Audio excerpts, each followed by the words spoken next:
Hi, everyone. Please, no attacks and no hate. Thanks. Hi, everybody. So I'm hoping to get more people in here. When I do live on these videos, most of the time I will not be on the screen just to protect my energy more, okay?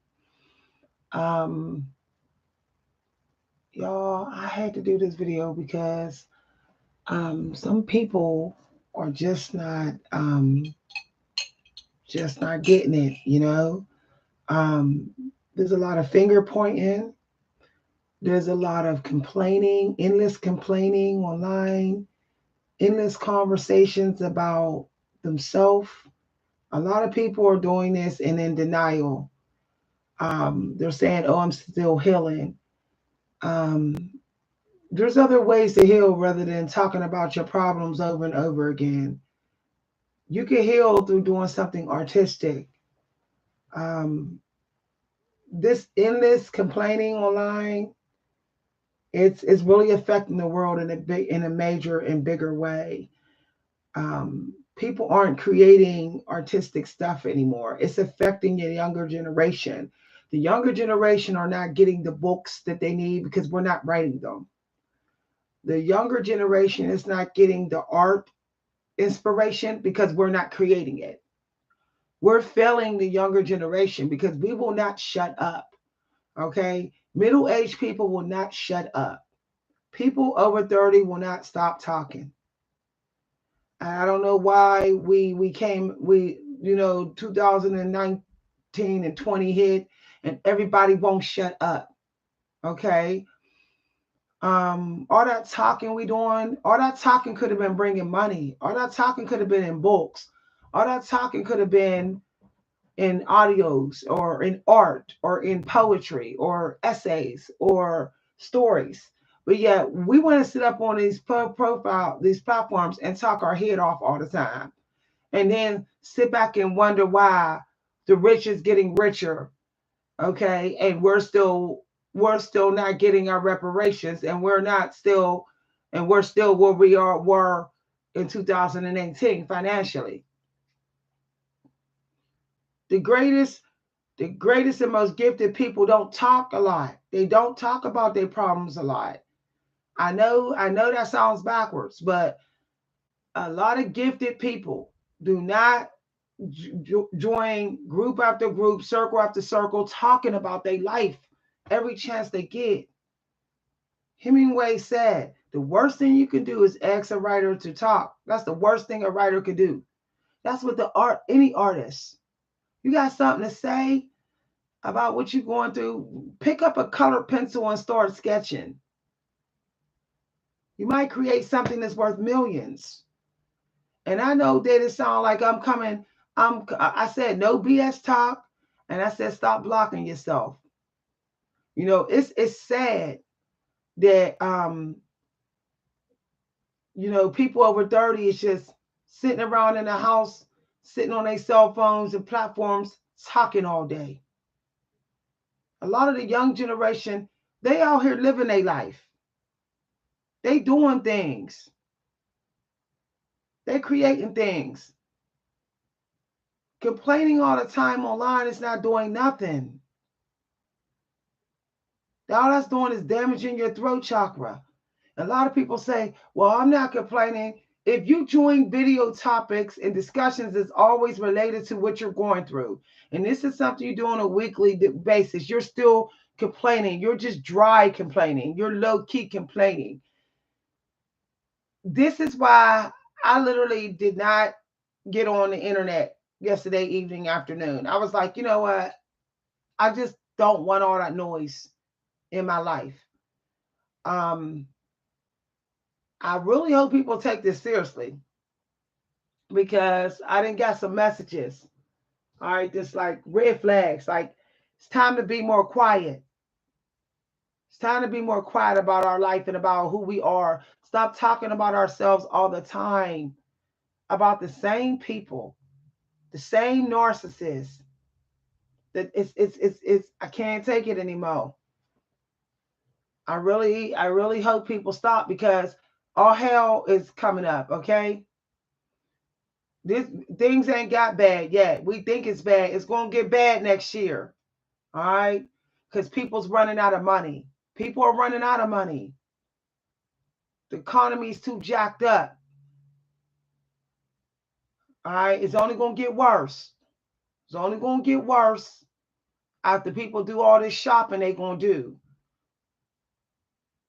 After they do all that shopping, and a lot of people gonna go in the poorhouse, because all they gonna do is complain and shop over the fall and winter. When fall and winter come, people sit in the house a lot, and all they do is run their mouth and shop. Don't be one of those people. Start you a project now. Start you a weekly or bi-weekly project right now. Set some deadlines for these projects, because you're going to need that extra money come next spring and summer. You're going to need it. Prices don't go down normally. They just go up. They're going to go up again next year. And then what people going to do? They're going to regret that they spent this whole year just talking up on platforms and chatting.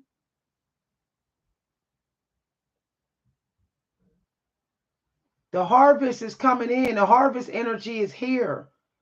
You better grab some of it and make it work. Some of y'all have the ability to remanifest yourself as a great creator again, to make it come back. But if you still on these platforms chatting all the time, it's not going to happen. Energy flows where focus goes.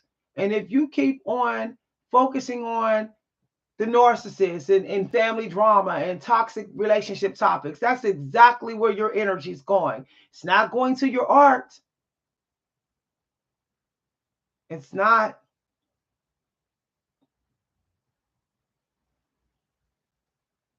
And all that affects your energy and how you feel about yourself. You know, you don't feel that much better when you keep on talking about toxic family members and narcissists and stuff. You don't feel that much better. That's like somebody agreeing with you. That's a little bit of dopamine you getting. The healthy dopamine is the dopamine you get by serving and creating something. That's pure dopamine. That's not that's not ego dopamine. That's not entitled dopamine. Serve so you don't end up getting narcissistic type dopamine. Because there is such thing called a vulnerable narcissist. There is a damsel in distress narcissist. That's a type of narcissist. People that always want to be in a pity party, trauma bonding, and complaining all the time.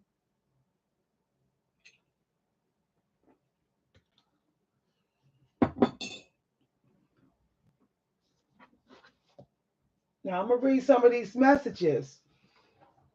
But one of the ways that you want to increase your manifesting powers, you've got to stop complaining about your situation every chance you get.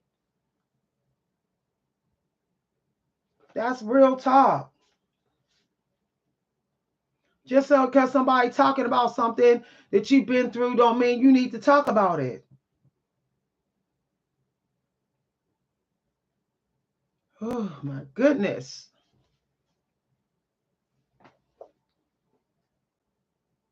It's affecting the children. The kids are having trouble reading and writing because the parents got their kids sitting around hearing all that damn talking for no reason, and got their kids on cell phones, just chatting in comments and stuff, and not creating anything.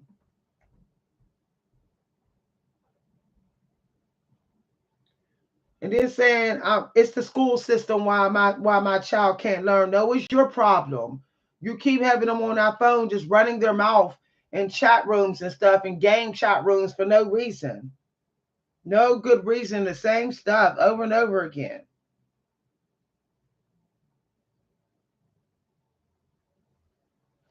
Shit, man, I'll call it what it is.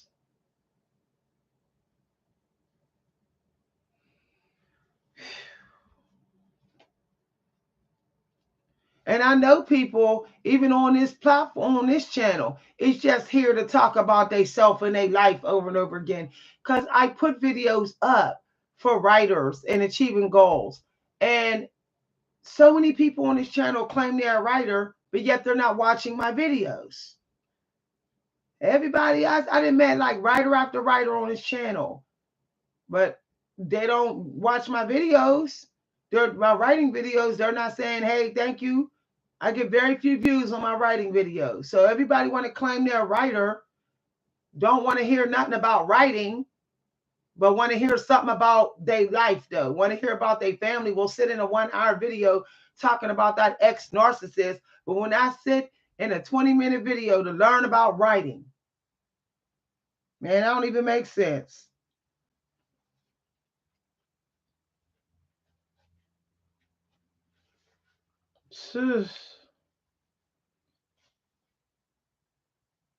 Those people shouldn't be that important to you.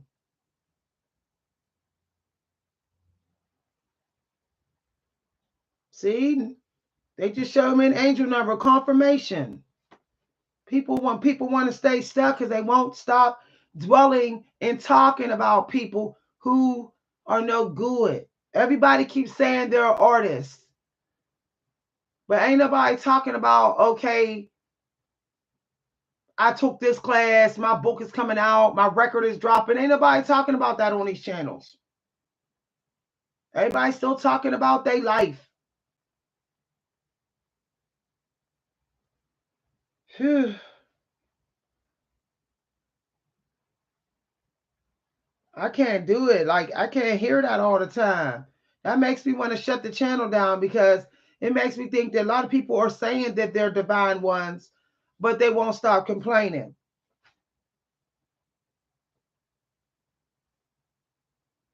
Phew. I'm ready to delete all the channels because people seem to want to just be on the channel to talk about their personal life all day. They don't want to do, they don't want to do no work. People didn't get so comfortable with their disability checks that they applied for when the shutdown happened, and they didn't get so comfortable with their what you call big fat stimulus grant check that they got, and whoever they're living off, who they moved in with. Oh, this person will let me live with them for free after I quit my 9 to 5 job. Now I can sit on YouTube and talk about myself all the time. I don't even have my own YouTube channel teaching something that's not just about my life. But I'm going to complain to God about the devil.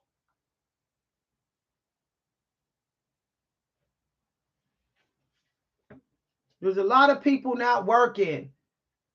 All these jobs are understaffed. Where's all these people getting this money from? Some of them don't have profitable YouTube channels and they don't even have a YouTube. Where are they getting this money from? They living off somebody. Living off their grandma, move back in with their parents, and sitting up on these platforms chatting, but want to blame the employer. No, you obviously was the problem too. Because you ain't done nothing to make no money. You ain't done nothing to make no money since you left your 9 to 5 job. 2 years now, some people have been unemployed. Not really trying to make no money or not trying to create something, but still blaming the system. I feel like this. If you ain't really doing nothing to make no money, and you've been like that for the past year, you need to shut the hell up about the system. Nobody wants to hear your mouth complain about the system. And you've been sitting around for 2 years just living off your little check, your government check, or living off somebody.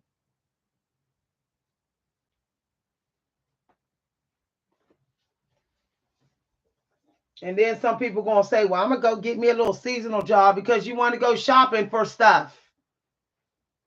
You want to go shopping for stuff.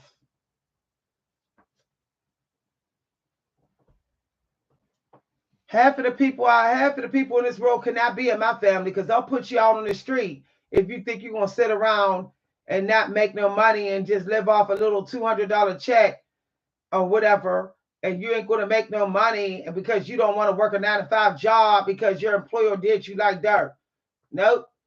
My family will put you out in the street.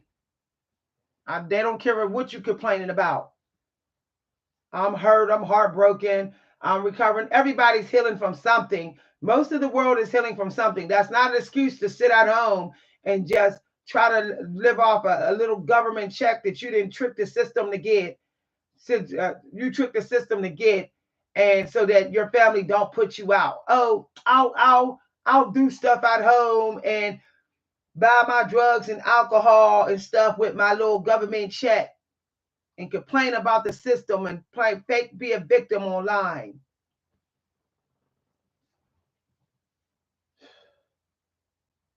People walked off of jobs to go check to move in a bar.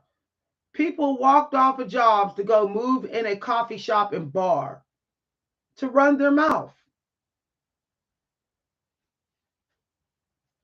I got that as a download about the reading disability that's happening now.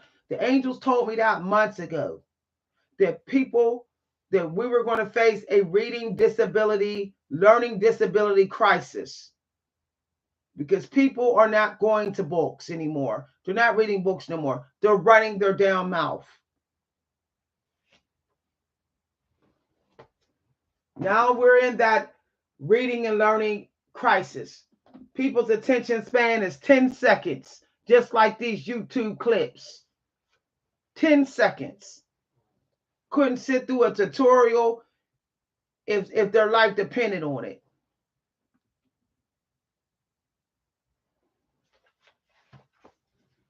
And it is hurting the money flow. It is crushing dreams. It is crushing the dreams of writers and artists. People can't stand before a painting and discuss it and translate it and give perspectives on it. They can't. Their attention span is trash. They couldn't walk through a museum for 5 hours like we do. My family, we go to festivals and look at art for hours on end, and museums after museum for hours on end. No, people can't do that. They're going to find a place to sit. They're going to get anxiety and want to get on their phone and run their mouth and surf YouTube. We were in an animal pet lesson show where they were introducing endangered species and teaching us about certain endangered species. This was last week at the Science Center. There were people sitting in there on their phones, sitting there surfing. Why? Because those are the people that's used to surfing and running their mouth.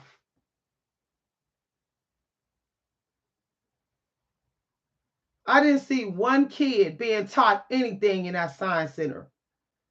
Me and my husband was reading the labels. We was researching the stuff. The kids, the parents was just like, oh, look, frog. And then walked them past it. They wasn't reading nothing. The parents in there wasn't reading nothing to the kids. They wasn't having discussions about nothing. You know why? Because they can't talk about themselves. They can't talk about themselves, so they don't want to talk. They don't want to talk to the kids.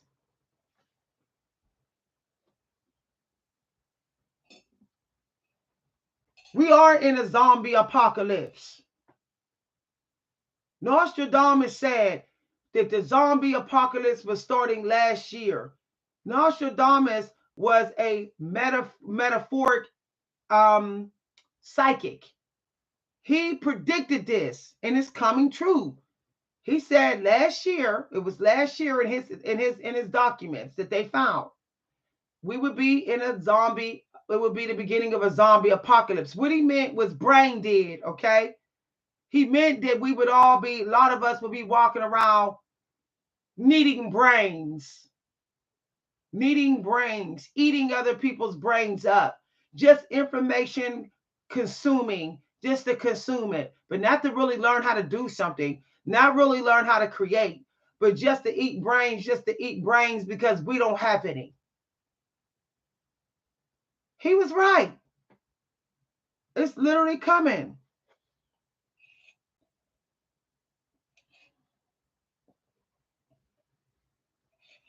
We are in a zombie apocalypse. And we know we're in a zombie apocalypse because obesity is out of control now. We got fat acceptance. There's no way. There's no way brains is operating at a good level and healthy level if we in a fat epidemic. People who stay fat all through this, all these years, they stay fat, their cortisol levels is jacked up. There's no way. They probably have trouble reading. A lot of the kids, look at the little kids. Look at the elementary school kids. They're all real fat. Because they sat around the last 3 years doing the shutdown with their parents, eating hot dogs and takeout every damn week. So these kids can't concentrate if you paid them because they're overweight as well. Their cortisol levels are jacked up.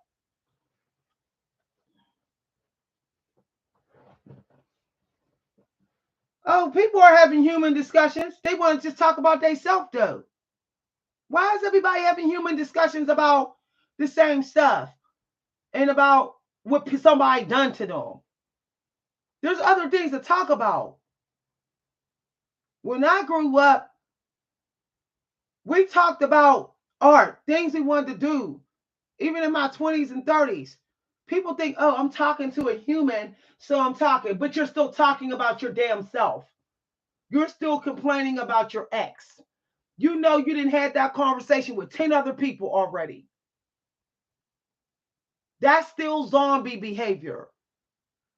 You caught in a time warp, in a cycle, twilight zone of inflated ego talking about yourself. Why don't you talk about your next project? Why don't you invite somebody to work on something with you?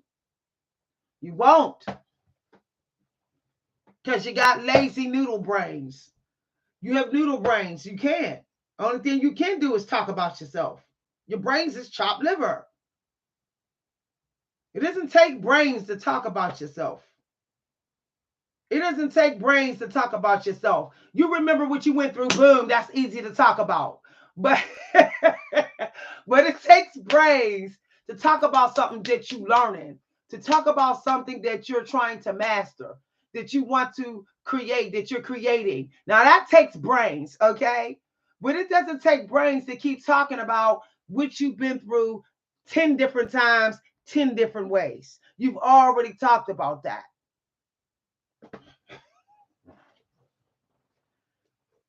I had to tell my daughter yesterday when she came here unannounced. I said, "Are you coming here because you went through something? Because I'm not in the mood today." I said, I cannot. I'm done hearing somebody come to me all the time about what they've been through. I'm not getting paid for that as an unpaid therapist, and I'm not going to hear about the same damn problem again. I said, I just hope you understand. She said, no, I didn't come for that. I came to talk about the festival. She finally got the hint too. Because I told her, you can't keep on going through the same thing, rehashing, talking. She finally stopped doing it too. My daughter got caught up in that. It was like last year for a while. Every time she'd call me, come over, she was going through something with the same person. And it was almost the same damn stuff. I had to tell her, no, I can't do it no more. Well, she finally realized that I'm not going to hear it no more, neither is her dad. So she better just go ahead and get a solution and do something about it and don't talk about it no more. One of the reasons why people can't get through what they're going through, they won't stop talking about it. Morgan Freeman is right. Stop talking about it. Anything you stop talking about and you start focusing on dies, it wastes, it goes to the garbage can, and creator will take it.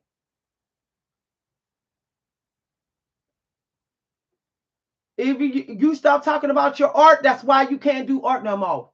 Y'all, I'm busting balls up in this video today. There's people who won't talk about their art, and they say, I'm not artistic because you ain't talking about it. I'm creatively blocked. When's the last time you talked about your creative art? That's why you blocked. When's the last time you woke up and you just went and studied your art? You didn't say a damn word to nobody. You didn't check the comments. You didn't check your text messages. You didn't check your voicemail. You didn't check your email. You woke the hell up, opened your eyeballs, and immediately went to study your gift. When's the last time you did that? Y'all, I'm telling you.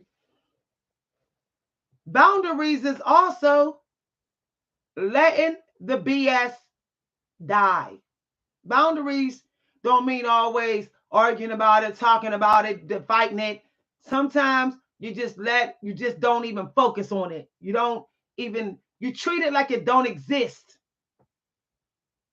People have set up boundaries between them and their gift. That's why they're not gifted anymore. Setting up the wrong boundaries. I'm not talking to so-and-so no more. But yes, you are. You're still talking about them. You're talking to them. Because when you talk about somebody, that's sending energy to them. And then they pick up your name, come to them. They start thinking about you. And y'all might start having a telepathy conversation. So when people say I'm done with somebody, you're not done with them. If you're still talking about them, you're not done. You're not done. This is why y'all don't even hear me. Y'all don't really hear me talk about what happened when my mom died. Y'all heard me talking about that like 8-9 months ago on this channel. Y'all don't hear me sitting up there talking about what everybody did at my mom's funeral because I don't want my energy going there. I'm done. If I start talking about that, then I'm going to start sending energy there, that I'm telling the creator that I want those people in my life, and then they'll send their energy to me and they'll block me.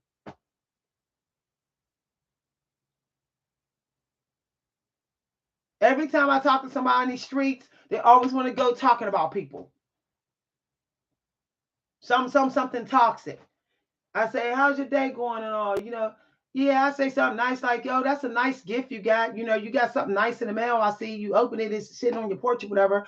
Oh, thank you very much. Oh, well, I ain't going to give this gift to my family because my family don't deserve it. I'm like, okay, they took it to a toxic level. Why couldn't we talk about the gifts that we got and the gifts we want to give? Why do we got to talk about how somebody's not worthy of our gifts? Why does it always got to go there to talking bad about somebody? Whether it's true or not, it don't always have to be talked about. I be approaching people with positive talk. It always ends negative. Like always. And it doesn't matter who I talk to on these streets. It ends negative every time. That I had to stop talking to people.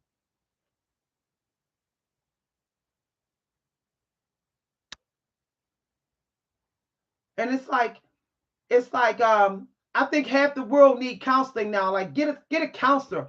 Go get you a therapist so you will stop talking about the same damn toxic stuff. People got health insurance but won't go to a therapist but will dump on somebody on the street. Make that make sense.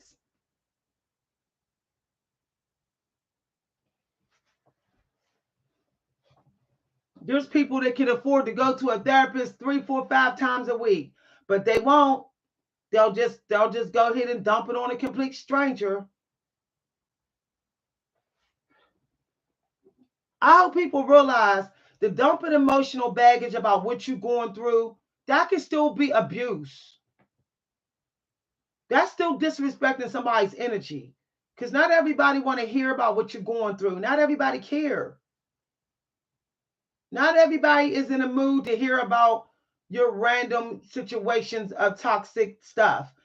Some people just want to keep their day with all positive thoughts in their head. Some people ain't not in the mood for what you want to talk about. That's hurting you. That's like a soft slap in the face, or a soft bump on the head when somebody just start talking about their problems on you at random every time they see you.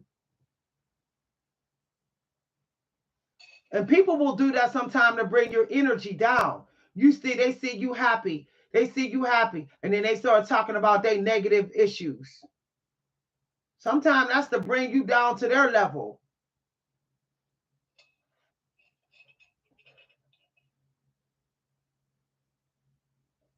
But a lot of people ain't going to admit it. A lot of people ain't going to admit it that that's them trying to make somebody match their energy level.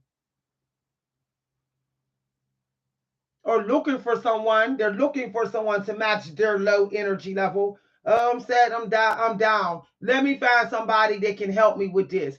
Oh no, you didn't want that help. You probably been saying that for months. You clicked on that video because you know that person gonna match you with your energy and y'all gonna trauma bond.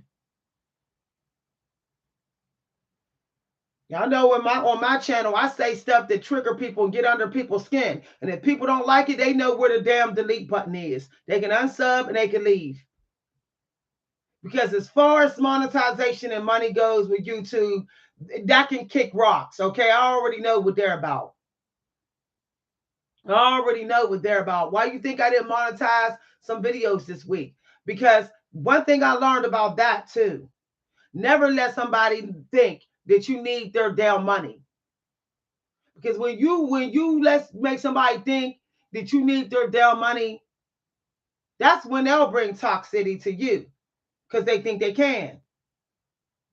So that's why I don't monetize some videos on this channel now. I don't care to.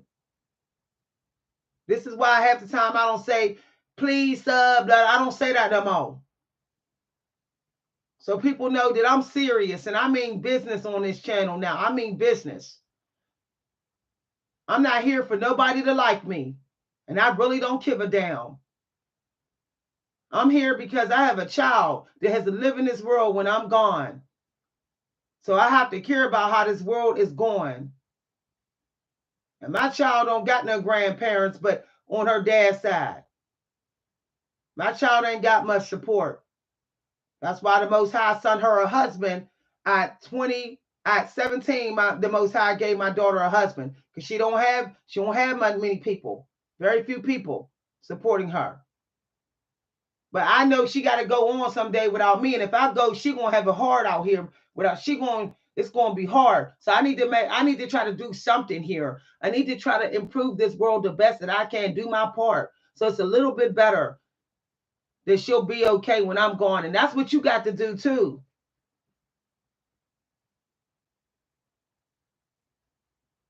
We have to bring art back in this world so people will shut up and stop talking about themselves. If you creating art, you ain't talking, you're not chatting, you're not texting.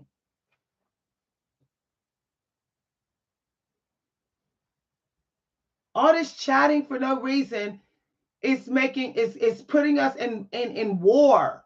That's what's creating the spiritual war. Everything we think about another person or gender or race is not supposed to be shared. Not everybody cares about what you think.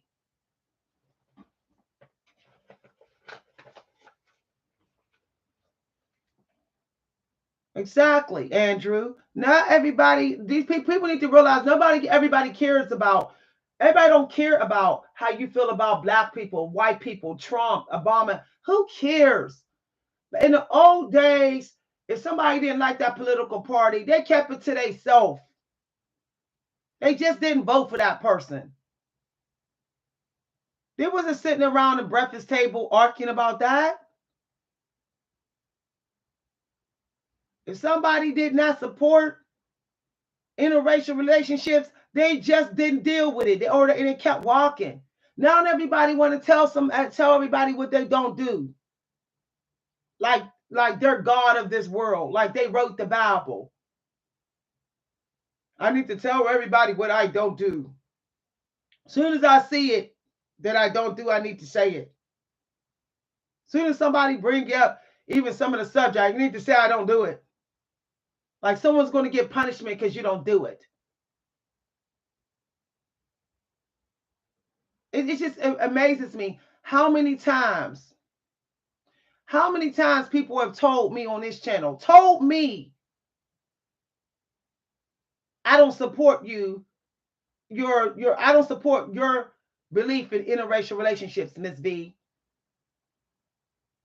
Have told me what they don't support in my life. Like I asked them. And it's like, wow. I haven't even put one video up on this channel talking about interracial relationships, supporting interracial relationships, even though I support all good relationships. As long as they're healthy and good, I support them. But yet people want to come at me on this channel all the time. If they see my daughter or see my husband or see my multiracial family, they got to tell me they don't do it. Like I give a damn. Y'all, it's crazy. People doing little studies of people. Oh, I see your business, so I know who you are. No, you don't know who a damn person are just because you see their pictures and videos on YouTube, or just because you get to see their business. You don't know who they are.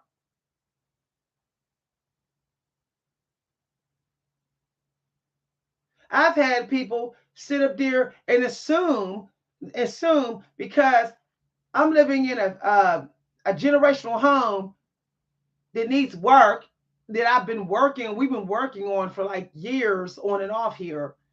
Oh, she don't have no money.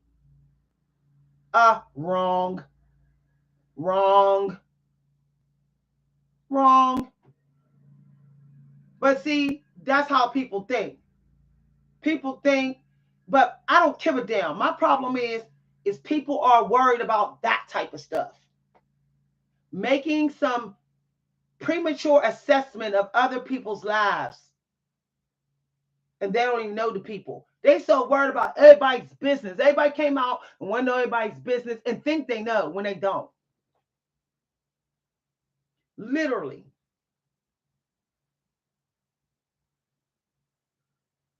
I tell people, if you think I got to live in a generational home and fix it up, you're crazy. Because I have income. My husband has income. My husband is like head manager at his job. He's been there for 30 years. We don't pay no rent here. We can go out and get us a $1,000 a month rent if we wanted to. We saving the land. We protecting our daughter's inheritance. Because obviously people don't know about squatters, and people don't know about pipe thieves, and people don't know how to stake and find loopholes to steal your land and property. All that can happen if you're not fixing it up and living in it. This is why so many people lose their land. They're worried about what people think. Oh, if I live in my generational home and fix it up, everybody will think I'm poor. No, you know who some of the poorest people is? The people that's in other people's business all the time. There's always in other people's business. Those are the ones that's living off of car accident money and their dead husband's money and their disability checks. Not hard-earned money. Those people are in other people's business. People that's earning the hard-earned money is normally ain't worried about somebody's business or making an assessment.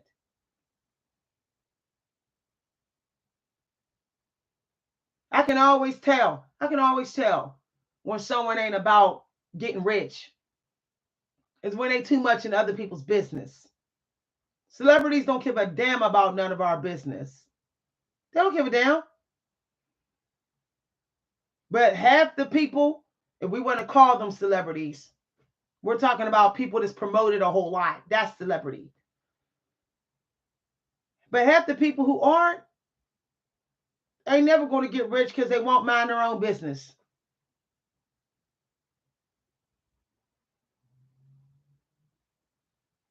Manifestation, and I'm going to say this, manifestation requires you to overflow your brain of what you want, overflow it.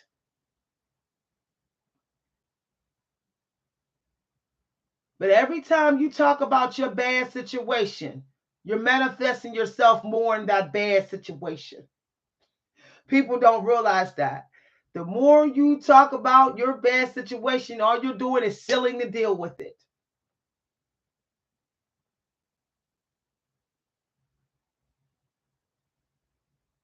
Let me tell you, everyone, and this is going to sound so weird, if you're not rich, filthy rich, cash rich, meaning you can see it in your hand right here, okay? If you're not, you're in the right position to get it. Rich people have a hard time getting richer because they're already rich, cash rich. You are exactly where you should be if you want to get rich. If only you would stop talking for no damn reason and just do what you need to do to get rich. But you're right where you need to be. The filthy rich people, they have to do stuff to get the rich people have to do stuff, a lot of hard stuff to get richer because they're already rich, cash rich. But if you are sleeping on your mama's sofa or sleeping in your boo's basement, you are exactly where you need to be to get rich. I'm telling you no lie. I'm telling you no lie. You know what? I've made more money. I've made more money and kept more money and got more opportunities to make money since I moved in my daughter's generational home. Before I lived here, I was making the same money. Not much money was coming in my side hustles. Wasn't much money coming through that. I didn't have job opportunity offered to me one after another, one after another. But have I did have a job that was the company was toxic. But you know why I was getting the same money? It's because it wasn't humbling me. See, I was already living like I was rich. So why would I have a humble energy to manifest riches? I was already living like I was rich.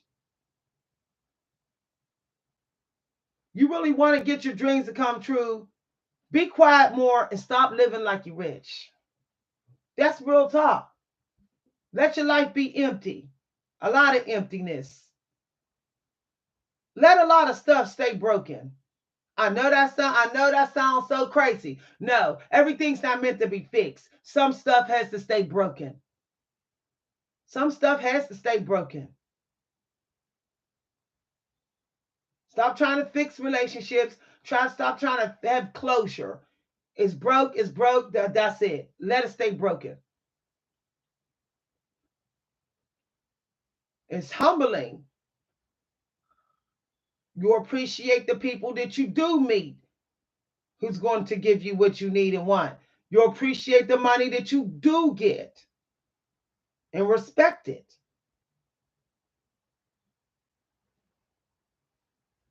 I'm done trying to fix things. I'm exhausted. I'm tired. I told my husband yesterday, I don't care. As soon as I gave up the fight of fixing everything and I just said, I'll do what I can do and do what the Most High want me to do, my breakthrough happened. My breakthrough. I could feel my breakthrough happening. Talking about those people that hurt you all the time gives off a sign that you're trying to fix it. You're trying to find a way to fix the relationship or fix them or have closure. You don't need to know why they did it. F why they did it. You know they did it. Who cares why they did it? They're grown folks. They did you wrong. That's all you need to know. You need to know why somebody did you wrong to sleep at night. You put that much importance in that person. They're not sitting up. They're not sitting up losing sleep over you. They're not saying I need to know why you're not calling me no more. They know why they did you wrong. Who cares about any of that? They're hoping, let me tell y'all, half of y'all that sit around complaining about the same people, they're hoping that you keep complaining about them. They know that that's keeping you stuck. You're keeping your own damn self stuck talking about the people. That's why I don't talk to my family members. They would not stop talking about the same people. And it was keeping me stuck. We were stuck together.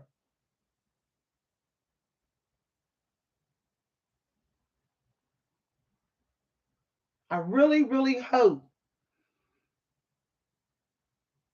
people will just say faith in the most high is letting it just die and be broke. The most high will take it. The most high will take it. The person doing you wrong, believe me, they're going to get their karma. All you got to do is just shut up about them and keep it moving. Keep doing what you're supposed to do.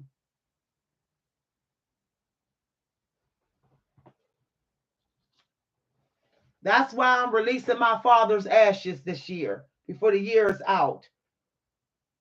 Because me holding his ashes is like, oh, I didn't move on. Oh, or whatever. No, it got to go. His spirit is in my way, and it got to get up out of here.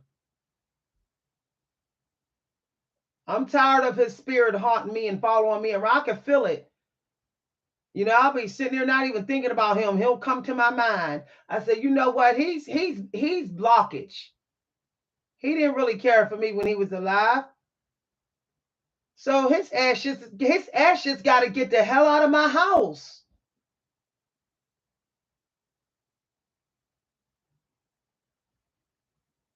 That's how y'all got to be too. I don't care if it's somebody's ashes in your house. You keeping them, you're going to still keep on thinking of them. And if they was toxic, then they're just going to be in your way. Get dead people out your house too. I'm telling you, get dead people out your life. You can't fix it with them. They're dead already. The reason why you can't stop talking about them dead folks that did you wrong is because they stuff is in your damn house. You get rid of their stuff, you get rid of their energy. You can't do it, have somebody come in your house and throw out that stuff. You go stay in a cabin somewhere and have a friend pay them, say, I can't do it. Can you go in there and you remove all the dead folk stuff out of my house that I know was toxic? So that when I come back, they're out of my life for good once and for all. And I don't want to talk about them no more.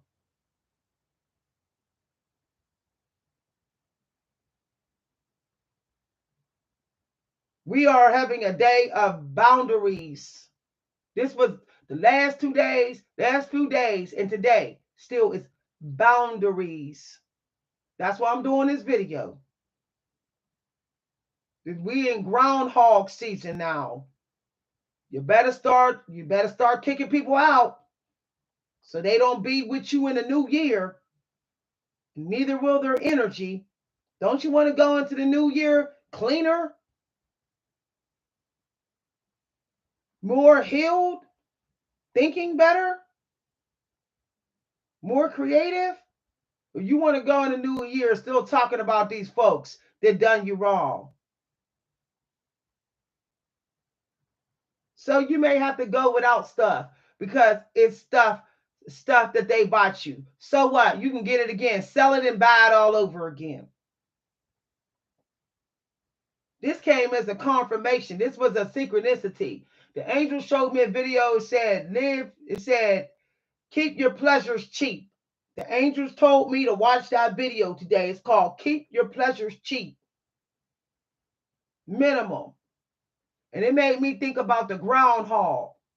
Look how abundant the groundhog is, but the groundhog have a very minimalist diet. The groundhog eats shrubs, little berries, and little bugs, tiny little bugs and tiny little leaves. But you notice how fat he is.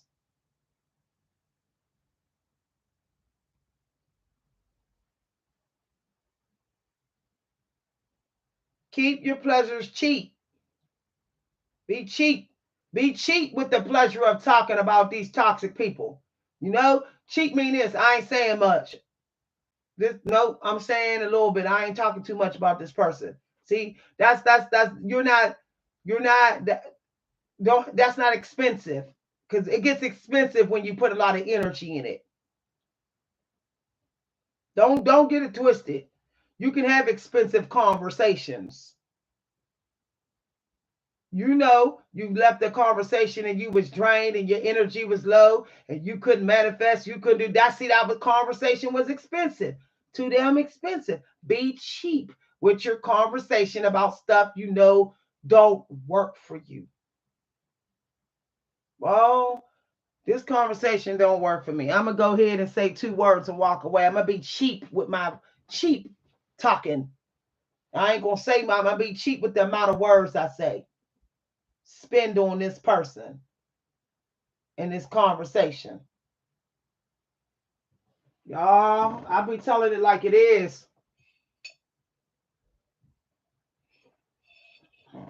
Some of y'all don't even do none of the pleasures that you like because you won't stop dealing with cheap stuff that don't pay you good. People that don't pay you good. You waste that time on talking to somebody toxic or talking about toxic stuff, and you didn't get to have that delicious hot cup of cocoa that you wanted. By the time you go to have it, you like, I don't want it now. Some of y'all forget all the quality pleasures that y'all got. That great book of quotes that you used to love to read. You know why you ain't reading it? Because you're talking toxic. You're in toxic conversations.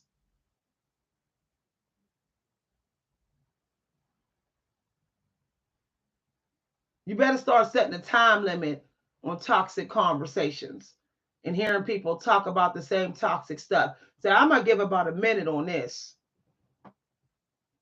because I'm cheap with my energy. Like I don't be giving my energy away for free all like that. I give a little bit for free if it ain't bringing me much.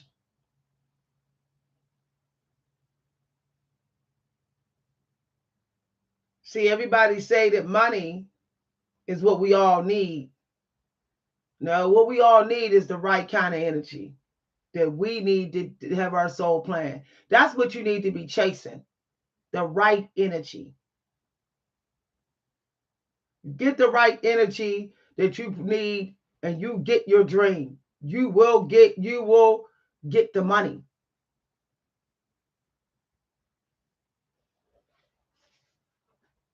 I think back when I started writing my first collection of poems, and I look back on some of that work, I say, wow, I wonder where my mind was at when I wrote that stuff because, whew, I mean, it's great work, but I'm like, I was in some sort of energy. I had some energy, and then I got back in that energy more into it recently. And all that information that I learned for writing, it started to come back. I started to really remember more why I chose writing. And then I didn't want to talk no more. I didn't want to talk to nobody this morning, this early morning when I got up. I didn't want to go out, greet nobody. I didn't want to talk. I didn't want to talk. I felt like I wanted to talk about writing suddenly. I said, you know what? I hope other people get to this level where they revisit who they once were before 2020. Revisit who you were before 2020, and you're going to have a jaw dropping moment. I said, just do it. Go ahead and walk around your house and reflect on who you were back in 2018. Think about the things that you was thinking about doing. Or matter of fact, go back to like year 2019, 90 something, if you was around during then, and just think about it. You'll see how this narcissist pandemic been affecting you. You're going to start to notice that it's been polluting you or polluting your air or environment or your home or your computer and your email. You're going to start to see the signs. You know, I opened some folders. I looked at some folders and I said, whoa, this is a lot of stuff. And I'm like, all this writing material, all these documents. Oh, why didn't I get to this stuff? Why? What? I got about 100 poems I got to edit and master. What? I got 100. I got these beautiful sketches of these essays, probably award winners, and you know, all they could be award winners if I just finished them. I'm like, what? Because I got tricked by other people who only wanted to talk about the same toxic stuff. And I got tricked listening to it, and I got tricked talking about it with them. That's why I'm telling you, no one knows that that's spell work. A lot of people don't know that spell work. Being stuck talking about your problems is spell work.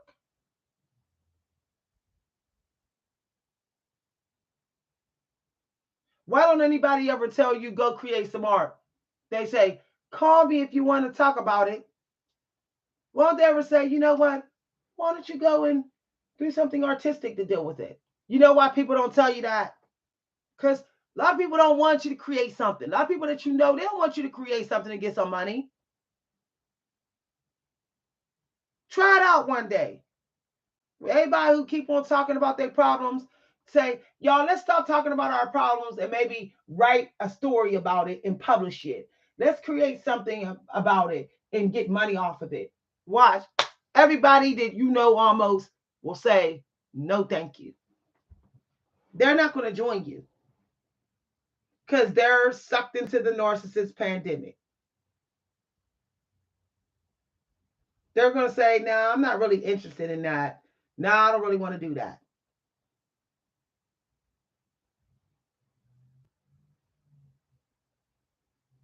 We in a time period now where achieving our dreams really is a solitude time. We thought we had a lot of solitude with achieving our dreams before. Ain't nobody, a lot of people ain't joining you. A lot of people ain't joining you. They just looking to get their ego fed. They're just looking to get a pity party. You got to pay somebody now to join your team to help you achieve your gifts. You have to pay somebody now. But you let me tell you, it's always free. It's always free to hear them talk about their problems though, huh? It's always free to engage in a toxic conversation with them people. I had to do this and I had to do this video because not too many times do I see a groundhog. Not too many times do I see a groundhog in my yard. I saw a groundhog today. I said, woo. And as soon as I looked out the window, he sat his head up like he heard me. But the window was shut. He sensed me. He sat his head up like he sensed me. And I said, I'm going to have to do this video because people better start setting up some boundaries. Why would the Most High show me that? That tells me right there, people are going to try to suck you into some toxic conversation so that you'll stop achieving your goals. So you won't get nothing done. So you won't get nothing done. Not what you want done. You know, I'm trying to get this information for y'all real quick. That abundance energy is here. That elephant energy is here. So people better cut back on unnecessary chat.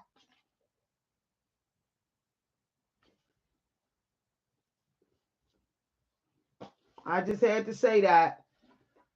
And there's something else I want to talk about. A lot of these companies, a lot of these companies have, if you're online doing work, a lot of them are scheduling to get rid of people. Look at what's happening to Dr. Eric Berg's channel. I would never think that they would do it to Dr. Eric Berg. But his channel's being shadow banned.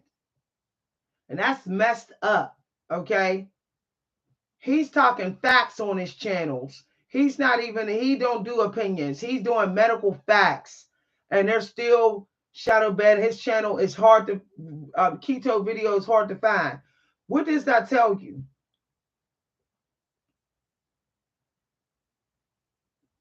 That if you ain't stirring up enough drama, toxicity, people don't, your traffic goes down, and then the company might ban you. See? People ain't pressed about their health like they say they are. We got fat acceptance. So that's why his channel probably wasn't doing this with the views. So they decided to, some people probably speaking out because they got triggered by all his videos about talking about losing weight and all that. The fat community probably been talking crap on him. So now his channel is being blocked in ways. His videos, his 900 and something keto videos are not even really showing up in the news feed.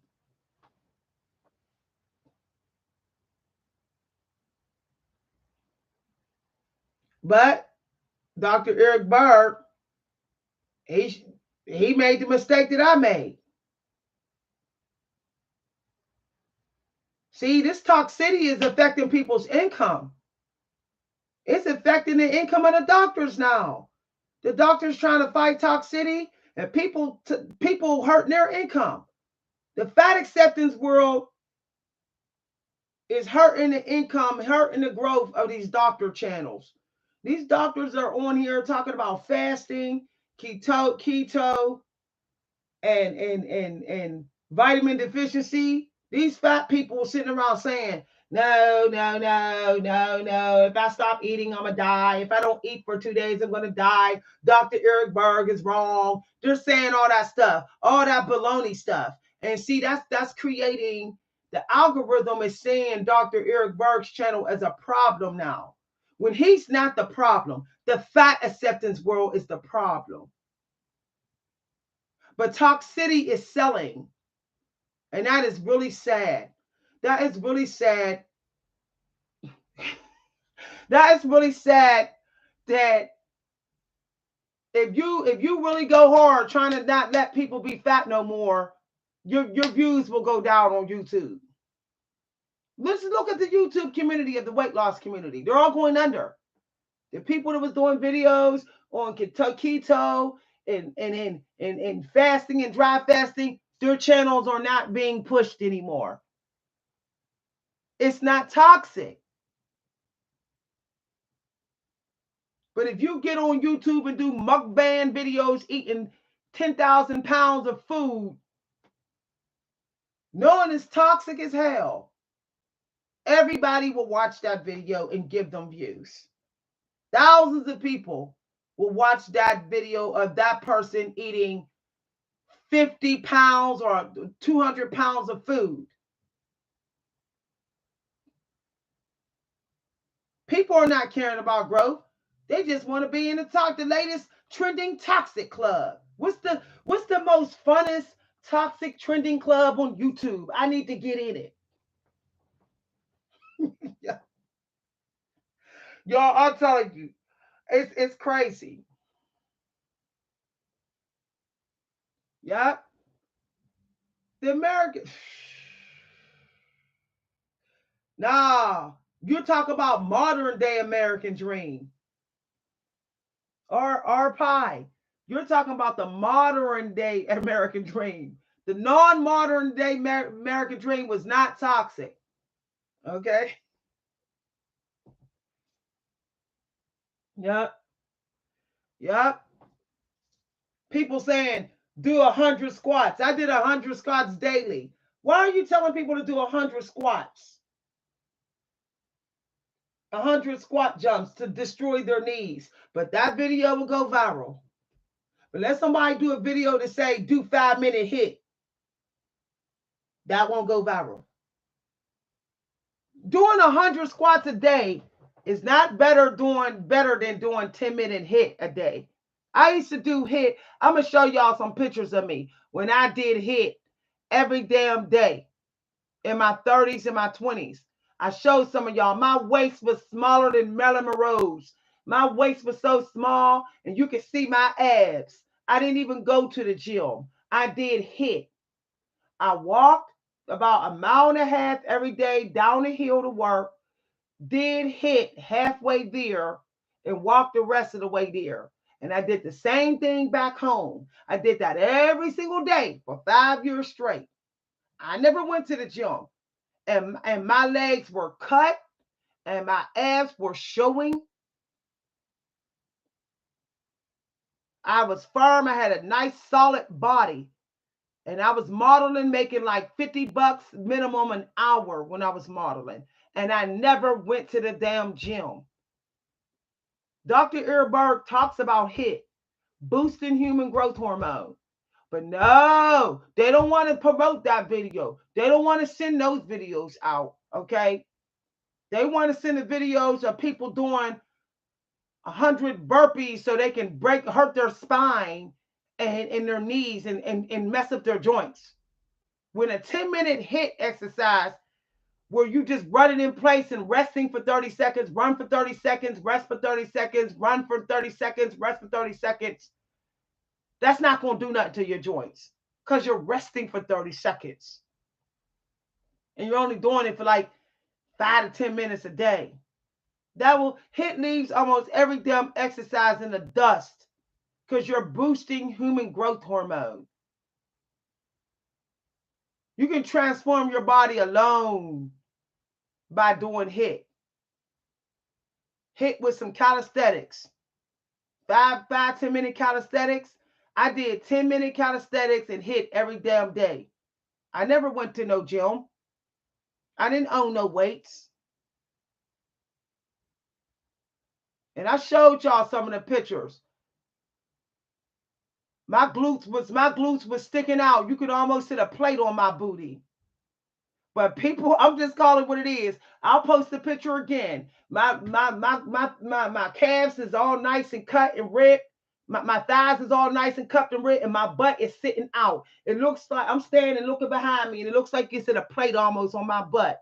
And I was not at the gym.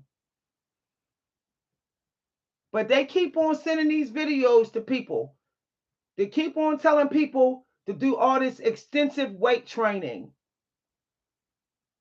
It's hurting people's joints.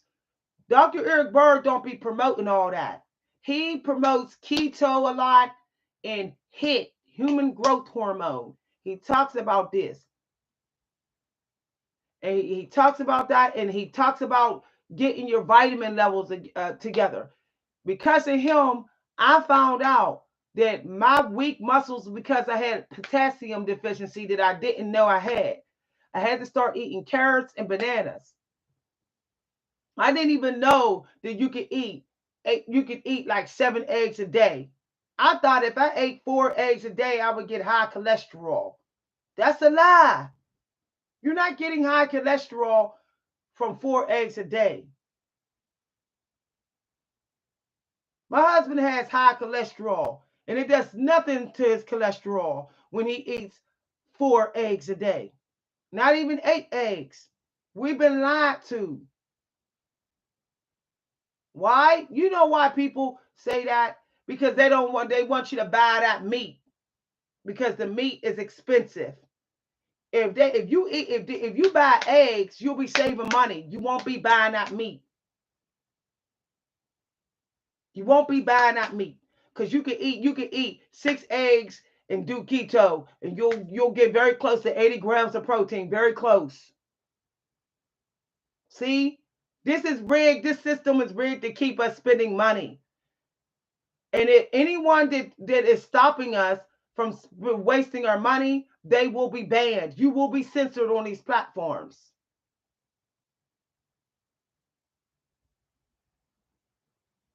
Dr. Eric Berg has 11 million subscribers.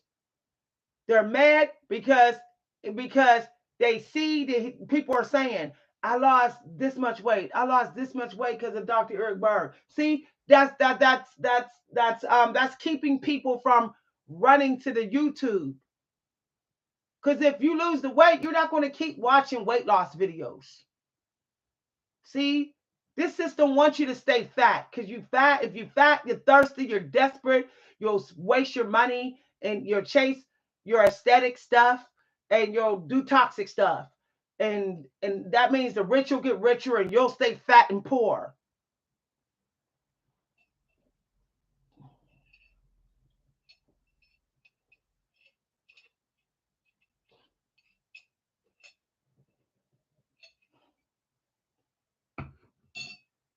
You don't even gotta eat. You ain't even gotta. I'm gonna tell you no lie. You can literally eat meat. You can literally eat eggs, almonds, and seeds and get enough protein. You can eat goat cheese, eggs, almonds, and seeds, and you will get enough protein. You will not have high cholesterol. They probably gonna block this live video because I'm saying this, but they can come for me because my husband has high cholesterol. He had it. His cholesterol has not been high, and he still eats his eggs. He eats plenty of eggs in here. His cholesterol got high because of the greasy the vegetable oil and grease that they put in the meat when you eat takeout. His doctor did not tell him to stop eating eggs. His doctor did not say that. His doctor told him cut back on the takeout meat. That's what he said. I'm telling you, eggs is still meat. It's still coming from meat source. So you don't have to eat no meat. You can literally you can go weeks like just eating eggs, nuts, and seeds. You literally can do that and you will still be okay.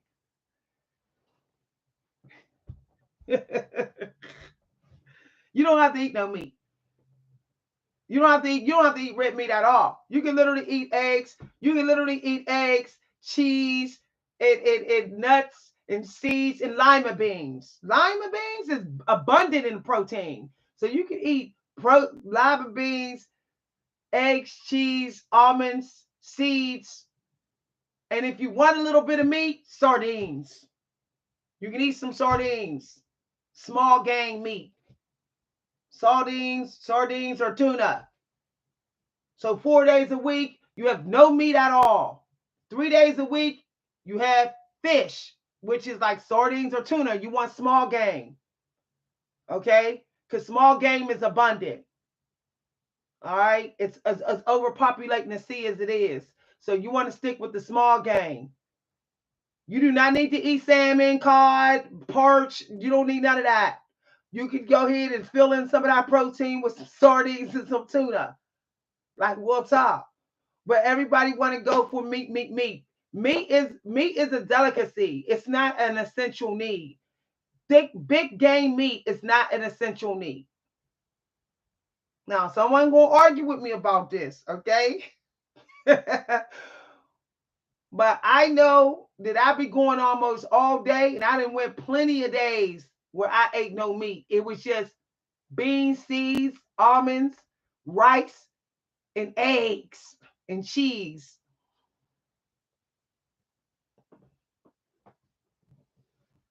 Y'all, you don't need meat to get full. If you want, know what you do if you want to get full? Carbs. That's what you do. Put 2 potatoes in you. In the first 2 hours of your day, eat 2 potatoes. Yeah, 2 potatoes, eggs, your cheese if you like eggs. Okay. your cheese, your lima beans, your almonds and your seeds. Boom, you're full. You're not full because you're not eating robust carbs, high carb food. What you're doing is you're eating too much protein, which turns into sugar, and then you crash. Okay. You have to have balance. So you have two potatoes and then protein on the side. If you try to overload your body with high protein, thinking you're going to get energy, you're just guess what? You're going to mess up your blood sugar because too much protein in your body turns into sugar. It operates just like sugar. Okay, so that, so I personally choose to not even mess with meat in the morning hours, but 2 days a week. 2 days a week, I don't mess with meat until the evening hours. Why? Because meat, in my opinion, as I say, it's a delicacy. It's not an essential. It's not essential. You'll have to agree with me, though. You'll have to agree with me. My daughter, my daughter literally seldom ever eats red meat, and my daughter is built like a supermodel. Okay, my daughter body is built. People be like, she's bad. They be like, your daughter's bad as hell. But my daughter eats only, and occasionally she'll eat a steak every now and then. The rest of her meals are eggs and fish. She likes small game, and the only other fish she'll eat maybe is salmon. But she prefers her tuna and her sardines. Okay? Some of that meat y'all eat, and I'm gonna talk about this for a minute. Some of y'all that meat y'all eat, and it doesn't have enough fat in it, high amount of fat or saturating fat to curb your hunger. But tuna, sardines, and mackerel, that has that kind of fat, that saturating fat that will keep you from getting hungry. So you want to eat the ones with the fat that curbs your hunger. It's the tuna, the sardines, and the mackerel. Okay. All right, it's salmon, wild caught pink salmon. That does it too. But that's it. That's it. Okay. Eggs have that fat that saturates you to keep you from being hungry. Eat 3 eggs in the morning time and a nice big potato with a salad with two types of fruit and 2 slices of cheese. Oh, you'll feel good. You'll be like, I ain't hungry. I ain't hungry for a while. You won't get hungry for a minute because the cheese got all the fat, that fat in it. The eggs got the fat in it. So and you got them two types of fruit, which is energy. Plus, you got that potato. You got that potato. So you got about a 900-calorie meal as your first meal. You're not gonna be hungry for a while. You're not gonna be hungry for a while. So you might get hungry up in the afternoon hours. Okay, you might get hungry, like really hungry by the afternoon, but you won't be real hungry. You won't be like you want a meal. You'll want like a small meal. That's when you'll have like your tuna salad. Okay. And then for dinner, you might have sardines and another salad and another type of fruit, or your glass of red wine. That will put you at 9, 10, 11, 12, 13, 1,500 calories by the end of the day. But a lot of people are eating too much meat, way too much, and don't realize that that's still affecting your insulin. Because that's what happened to me, y'all. I wasn't a junk food eater. I was eating a lot of meat, like my husband was eating, and I noticed that my blood pressure got high and my sugar got high, and I'm like, why is my sugar high? And I'm having moments where I'm crashing and my blood pressure staying high. Once I cut back eating all that meat, everything cool. I don't have to be on no medicine, nothing. I try to stick with smaller game or steak. I try to stick with small game or steak. It seems like if I eat anything else too much, if I eat more than one burger a day, my blood pressure high. Some of y'all might got high blood pressure, don't know it. I don't even have high blood pressure. It's just that my body reacts to that extra beef. Two beef patties jacks me up, y'all. Jacks me up.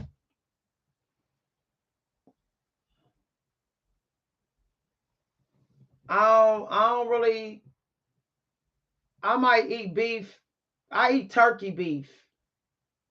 I really mess with turkey beef. If I eat red beef, very very seldom, very seldom. I might eat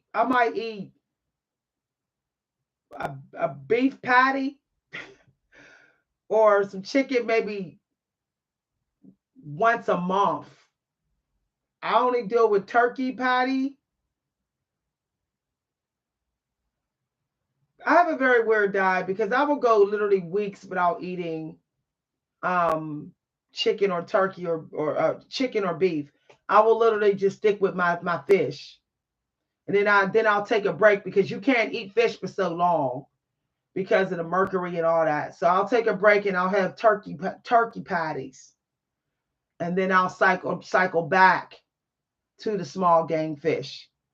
I no longer eat big game fish.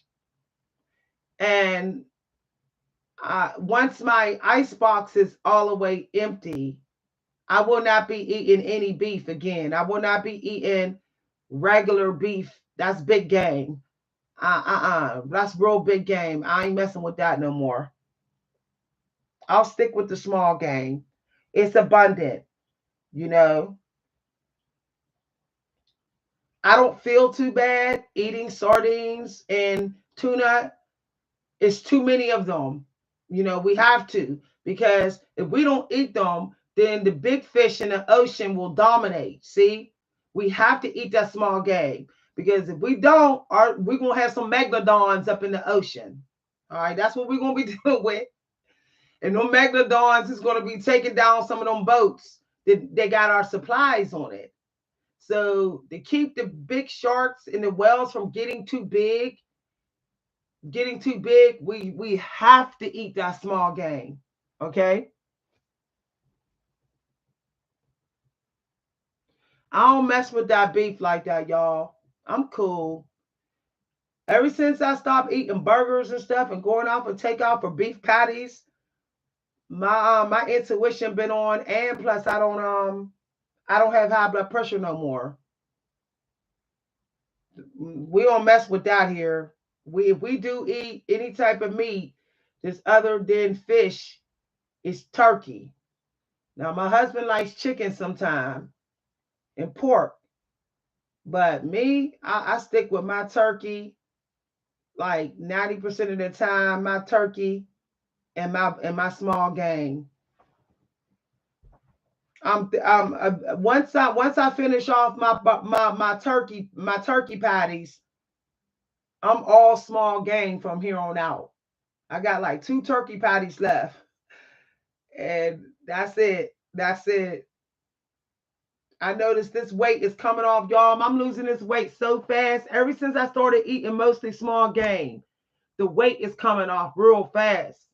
And I'm like, woo, I had to start eating potatoes today because the weight's coming off too fast. I mean, real fast. That just goes to show you that that big game meat be making you want to eat too much food. Something about that big game meat, it leads to obesity. It leads to obesity, y'all. I think they got steroids in it. They got steroids in that beef and a chicken. And that's steroids. The steroids is in the beef and chicken. It's making people put on weight. Every time I eat chicken or regular beef, I start craving. I start eating too much food. It even happened to my daughter. She said it got so bad. She said it got so bad she was up at night drinking a whole gallon of Kool-Aid and eating junk food all night.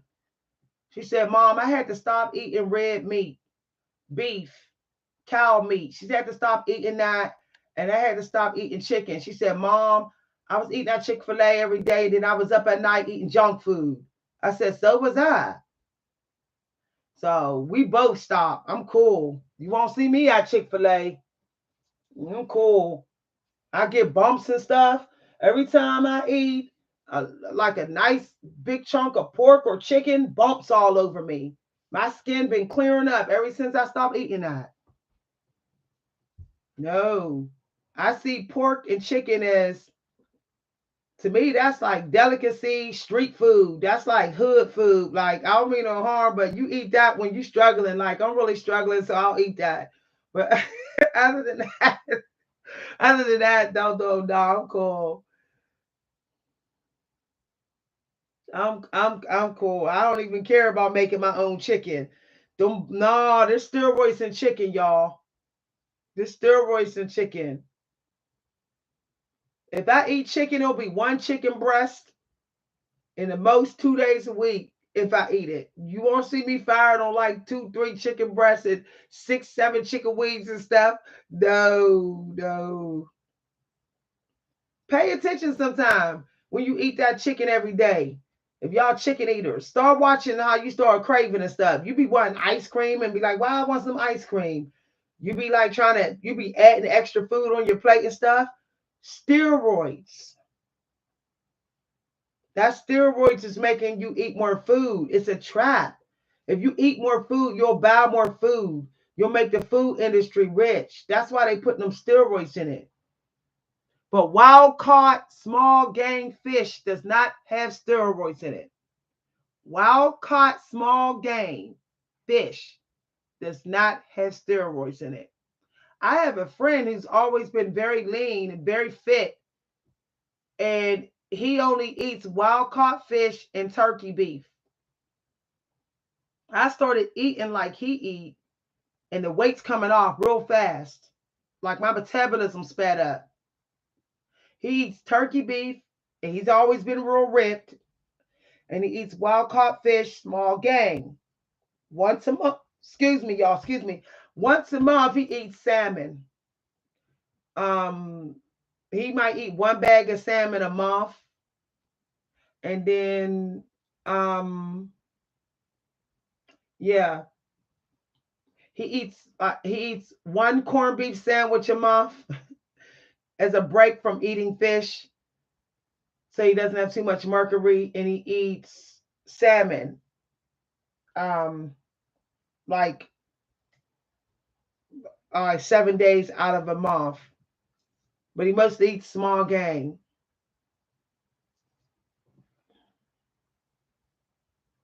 Yeah, I eat lamb, turkey, that's poultry, lamb, turkey, and eggs. That's but no, but it's not true about uh no fishes. No, well, go ahead. I ain't gonna argue with you, but I know that fish. Whoever say not to eat fish is telling a damn lie because our Native American ancestors were fishermen. Our Native American ancestors were fishermen. There's a video right on YouTube that's showing this ancient tribe where this guy visited, and they're literally going to streams and they're catching. They're going to like the creek and they're catching small fish. If you look at this video, they look so good. Their skin is glowing. They all look really young. They look really young and they're in shape and they're eating fish. I don't know why people trying to hate on fish. Just because it's in the ocean don't mean it's more toxic than poultry. Poultry can get very toxic. Okay? Poultry can get very toxic. And you got to watch lambs because lambs are abused. Okay? Lambs are abused often by farmers. They're raped and they're abused. Okay, a lot of them lambs be sitting up in the middle of the night crying and stuff. So just because it's not in the, sea doesn't mean it's less toxic. The Matrix wants you to think that all seafood is toxic, that, oh, last resort. That's a lie. There is bodies of parts of the sea that is so clear and so clean and so fresh that the water look crystal clean, and then yet you go to some of these farms and there's turkeys sitting in their own bow. So you can't believe everything you hear about fish. That's a lie. Because fish is a superfood. Certain foods or fish is superfoods. It's on the blood type diet. But people always want to speak against fish. Well, I don't like it when people speak against fish because it's disrespectful. Fish is abundant and it's about fertility. It's really disrespectful. We have way too much fish to be telling people to not eat fish. When that fish start coming up on the shore and these beaches start stinking and stuff, and we start getting megalodons, then everybody gonna say start eating the fish. You know how big the whales and the sharks will get? They're not supposed to just be sitting in bodies of water with swarms of fish, small fish that just gobble up all day. They need to be able to hunt for that fish. But if we don't eat fish, it'll be all around them. If we do not eat fish, they'll be surrounded by hundreds and millions of small game fish just getting fatter and fatter. That's what happened, y'all. When we had megalodon sharks, it's because humans didn't exist. When we had megalodons, there wasn't that many humans, and they were around before there was humans. So basically, the fish, the sea was so overpopulated that the megalodons was able to thrive. However, that wasn't a problem because there was no boats in the sea at the time. Okay. But now that we got ships that has to bring the food to us, we have ships in these seas that's bringing food. We can't have megalodons. Okay. The megalodons can take down a whole boat. They were that big. Their mouth so big they could just gobble up a whole ship if they want to. We have to be careful what we doing, not doing out here. Sometimes what you not do can get you in a bad situation. Crustaceans, no. Nope. No. I don't eat food that don't have self-respect. Crustaceans, crustaceans don't have no self-respect. I'm sorry. If something's going to eat their own poo and eat their leftovers, then they obviously don't have no self-respect. They have less self-respect than the pig. Because a pig will not even eat its bowel if it's fat food. A pig actually prefers food. I used to take care of pigs. I used to work on a farm in my teenage years. A lot of people say pigs eat their own kind. They eat their own kind as a last resort. They're not natural cannibals. If they go days, of course, without food, yeah, they will start biting each other's ears. But other than that, a pig don't really, and actually pigs don't want to be in filth. People keep them in filth. That's a lie. I worked on a farm. Them pigs be jumping in them buckets of water. Them pigs don't want to be dirty. It's just people turn them into hogs to sell them. Them piglets be very clean. When I used to take care of the piglets, they stayed jumping in the water and rinsing themselves off. Only animal that got funky was the hog because it was too fat to get to the water bucket. And the farmers wanted them to stay there and get fat. The farmers did not want them to exercise because the farmers wanted to sell them as hogs. But when they're not hogs, they be in that bucket of water all day, okay? Because I used to fill up the bucket. And people like to say that pigs aren't disciplined. Pigs are highly intelligent. They can learn English very fast. So if you go to a pig area and you tell those pigs to stop like 3 days in a row, they will understand you. If you say wait, they will wait. Pigs are actually pretty disciplined. If you say wait, they will look at you and wait. If you say, get over there and wait for this food, they will go sit down and wait for the food. People need to stop talking about pigs so bad. It's so disrespectful. Just because pig sound like a fat name doesn't mean all pigs are fat and funky.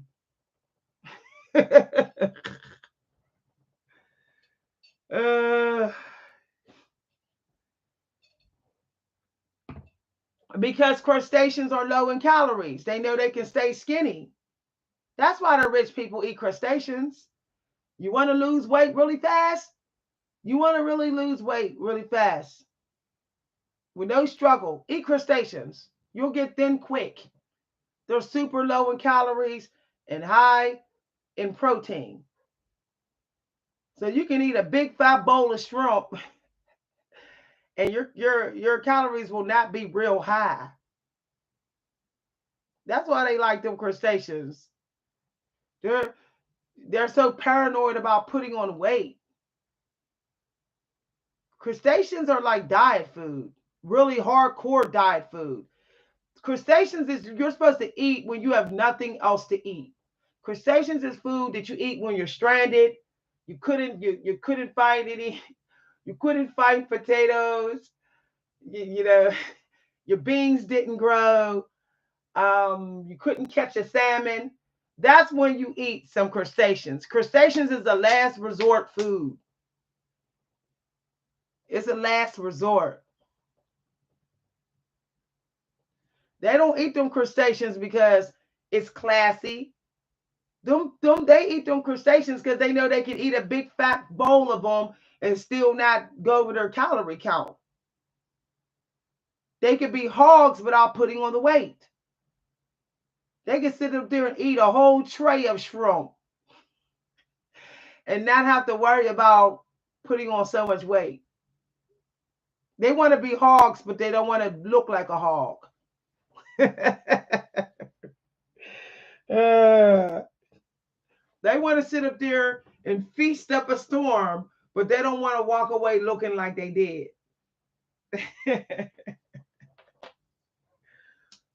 I mean, if you really want the weight off, go ahead and eat crustaceans. Okay? But you may end up getting E. coli. That's the only problem. You might get a coli, you might get a disease. And then there's some that will kill you. Some crustaceans, like I think mussels, I think they're called, that you could die. They're real poisonous. If they weren't cleaned right, you could die. So hey, they say staying skinny is worth the risk. I don't care if I might die from eating this clown fish. At least I'll stay skinny. That's what they say. They want them skin and bones. They want that bony body so bad. They want to sit up there and eat shrimp all day. Don't have to worry about getting fat. Now, if you got the money, go ahead and do it. You can eat you a platter of crab legs, lobster, shrimp. Okay. But the risk, you might get sick though. The odds is high. E. coli. Okay, E. coli. Unless you got a mosquito. But the mosquito normally don't clean crustaceans because mosquito doesn't allow the Jewish people to eat. He won't serve the Jewish people crustaceans. So even if you did get a mosquito, he's not going to clean no crustacean. So y'all, this conversation is something else. Ooh, I'm cool. Mm-mm. Mm-mm. Don't eat catfish. Your life, your life, your life, life, life, life, life. I cannot. Catfish eats anything. They will eat condoms. A catfish will eat anything.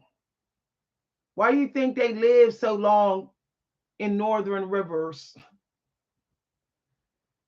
A catfish has no limits to what it will eat. It doesn't care if it's sucking a condom or anything. Ooh, I can't. Ooh, their catfish carry diseases. A lot of times they do. Don't eat that fish. My husband is a fisherman. He say never eat, don't eat catfish. He says always throw it back. I said, how come we'll never think about catfish? He said, ooh, no, they're real careless about what they eat. Yep. These rivers have all kind of condoms in them because a lot of people have sex at the rivers at night. The police don't patrol the rivers.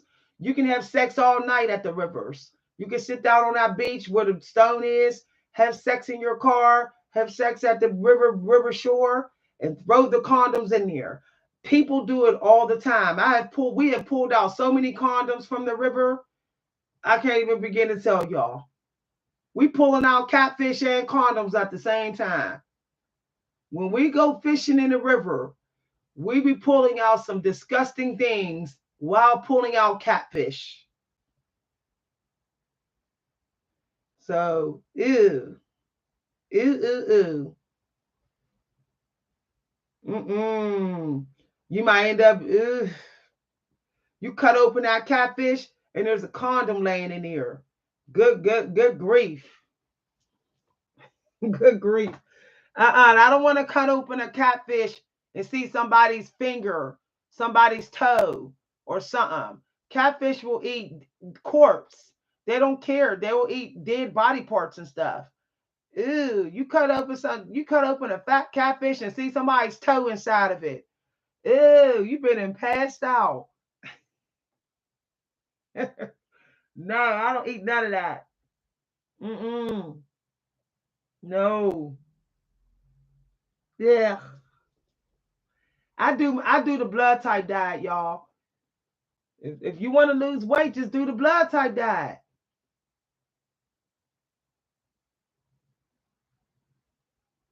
Yep. I've been fishing for a very long time.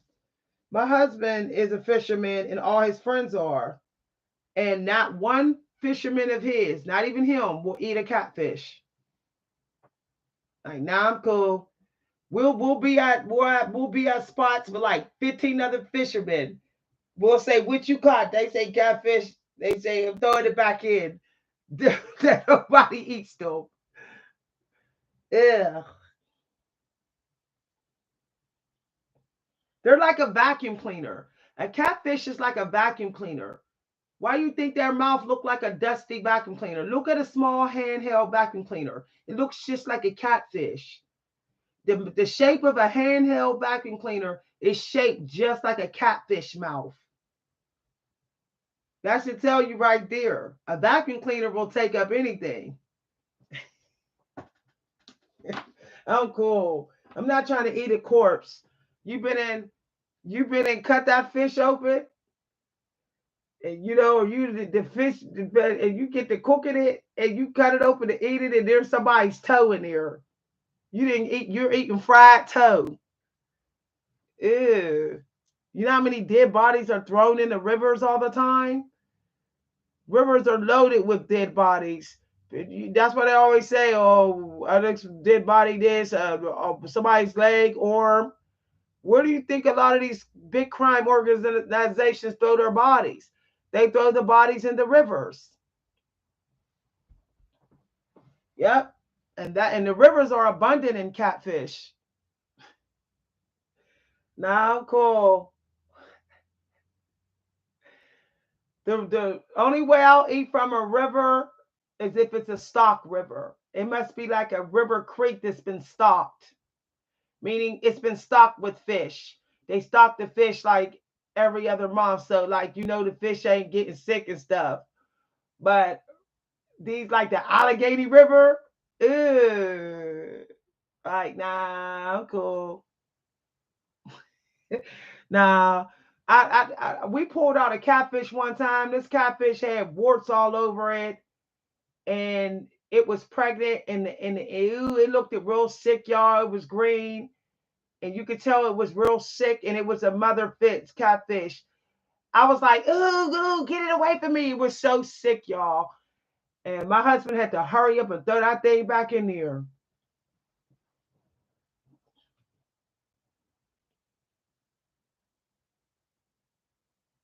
Oh my goodness. They had National Pizza Day. They just had National Cheese Pizza Day like a week ago. Now they're having National Cheeseburger. Why don't why don't why don't we have National Salad Day? Don't y'all ever notice that we don't have National Salad Day?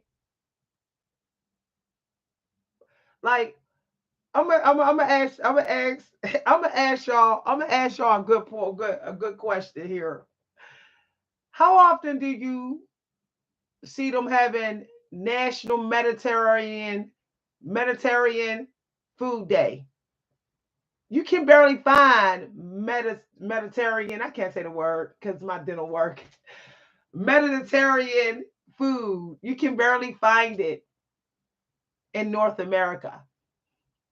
You can it's hard to find. You can't just walk down the street and find a store that like sells Mediterranean food. You know why? Because the fat epidemic would go away.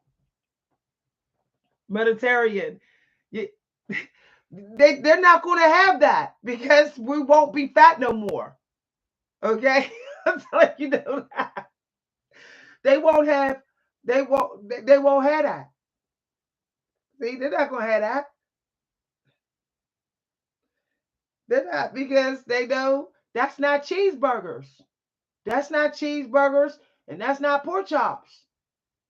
They're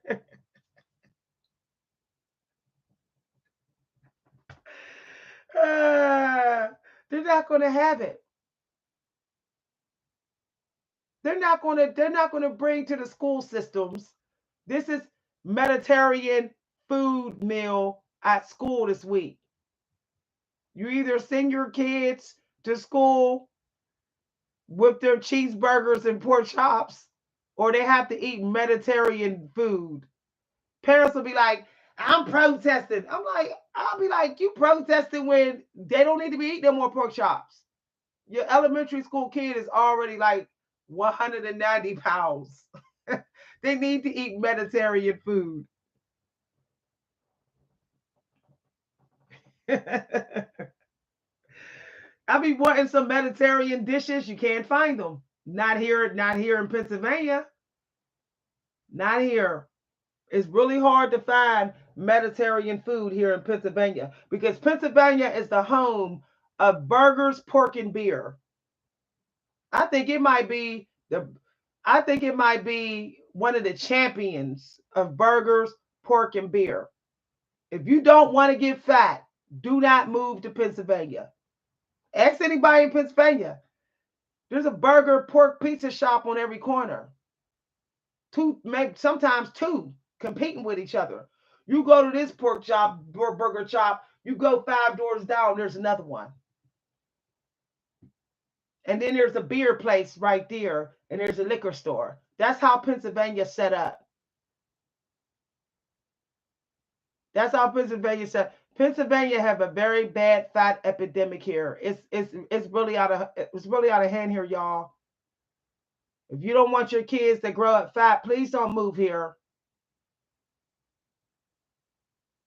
Like seriously, my daughter's friends, once they moved out of their parents' home, they're all obese and they're all overweight.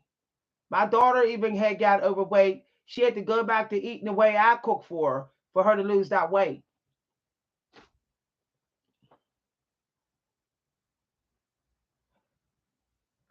Serving that, slapping the higher. That's if you're a healthy eater in Pennsylvania and you want to get a healthy meal here to eat healthy in Pennsylvania, you spending like $30-$40 in a restaurant. Because this is the state of beer, pork, beer, and burgers. Because this is a sports state. This is the state of sports. Okay, football games and sporty stuff. So a lot of people they want their pork and beer. They want their pork and beer. It's crazy. If you go downtown in Pennsylvania,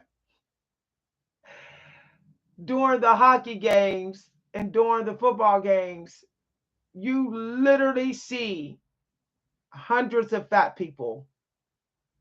You will literally see crowds and crowds and crowds of fat people.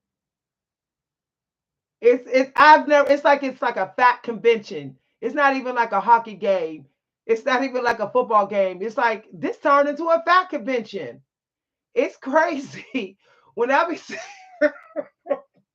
when I be sitting in my car in that traffic downtown during the football game and hockey game, I be like, oh my goodness. I'll look at my husband and be like, this is fat people everywhere. You just see everybody walking around and their bellies is sticking out real far. And they're in their football jerseys and their hockey jerseys. And they're like, yeah, let's go to Permane Brothers. See, the problem is that we have Permane Brothers here. And long as Permane Brothers stay here, people are going to stay fat. Okay? Because Permane Brothers, they have like they they have these hoagies that have fries on it and everything on it, even fries. Okay, plus you can buy all these different kind of beer. We even have what you call beer tasting places where you could try different types of beer. They have like beer conventions here, like beer parties. You can go to certain restaurants and go to beer night, and you can try all these different beers. I'm like, oh, our news reporter had something last year that was showing the fat epidemic out of control here in Pennsylvania. They were saying Pennsylvania is dealing with a fat epidemic. It's getting out of hand. Nobody cares. Nobody cares. If you're not trying to be fat here, you're not going to have no friends. It's easy to get a friend if you're fat in Pennsylvania because everybody wants to go out to eat. Everybody wants to eat here. It's just an eating place. Okay, but if you're not that, if you're not a greedy person, you're probably not going to have no friends here. Okay. I hope that was the only sandwich you had. You shouldn't be eating that for dinner. If you ate a Permane Brothers sandwich for dinner, I hope you didn't eat much for lunch. A Permane Brothers sandwich is supposed to be what you eat at the beginning of your day. You should be eating that before bed. All them carbs.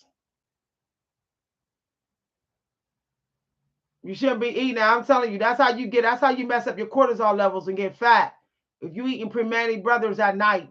If you eat Permane Brothers sandwiches, take it from somebody that know. We used to fire on those sandwiches at night in our 20s. And by our 30s, fat. Because your metabolism slows down and your human growth hormone slows down and you can't keep eating that way. You can eat all the Permane Brothers sandwiches you want often in your 20s. Your metabolism is super fast. But keep eating that way. Keep eating them Permane Brothers sandwiches before bed. And you will be fat as hell by your 35, man. Telling you no lie. Only way I'll mess with a Permane Brothers sandwich is if that's my breakfast and lunch. I could not make that dinner. I could not. My cortisol levels will be jacked up in the morning. I will feel like my intuition ain't working. I will feel so fatigued and weird and just weirded out. Weird feeling. Because, see, all that bread, y'all, that turns into sugar.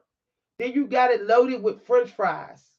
Then you got it meat loaded. Them are three types of things, y'all. Ooh. I was eating like that in my 20s and I noticed the weight just started coming on.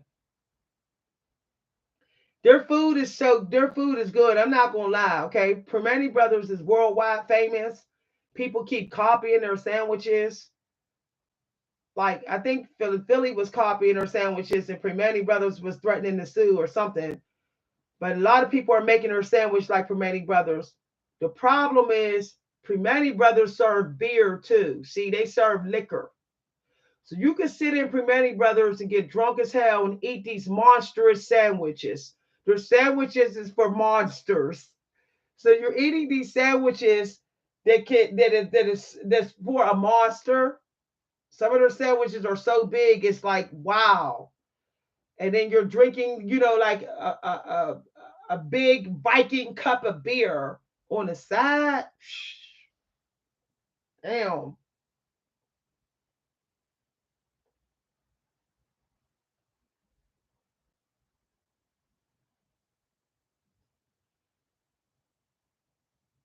Mercury, you gotta. I don't even risk. I don't eat fish every day because that mercury can give you mental health, mental illness. Think about mercury. When we had all that mercury in the atmosphere, how everybody was getting toxic. People was emotionally and mentally messy. So that's why I don't even want to risk it. Like I notice if I eat fish like big game fish, like 4 days a week, I'm my emotions is messed up. My mental health is struggling. It messes with my mental health.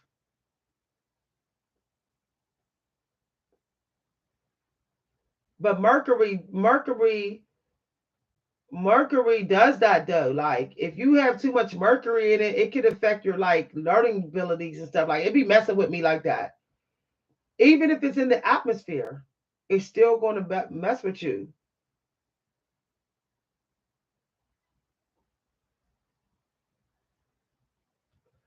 Yeah, Joe, just play it safe and stick with the blood type diet fish. Just play it safe. We're not supposed to be eating food because it tastes good. We're not supposed to be like, oh, I'm eating this food. This is what I prefer because it tastes good. When you start eating food for pleasure and because it tastes good, your diet goes downhill. I eat food for health reasons. I'm not about whether it's my favorite food.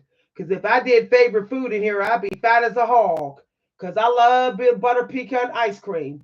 I can eat a whole damn carton of butter pecan ice cream in one sitting. It tastes that damn good to me. But I try to stay away from foods that I consider my most favorite foods because I'm cool. uh-uh. Mm-mm. Your favorite foods is a delicacy. It's not like your favorite foods is supposed to be like a reward, like a treat. Okay. Like I love cod, y'all. I love cod. But I also know that cod is like high calories. So I know that if I keep putting cod in my diet every day, 9 times out of 10, I'm gonna eat too much cod because it tastes too good to me.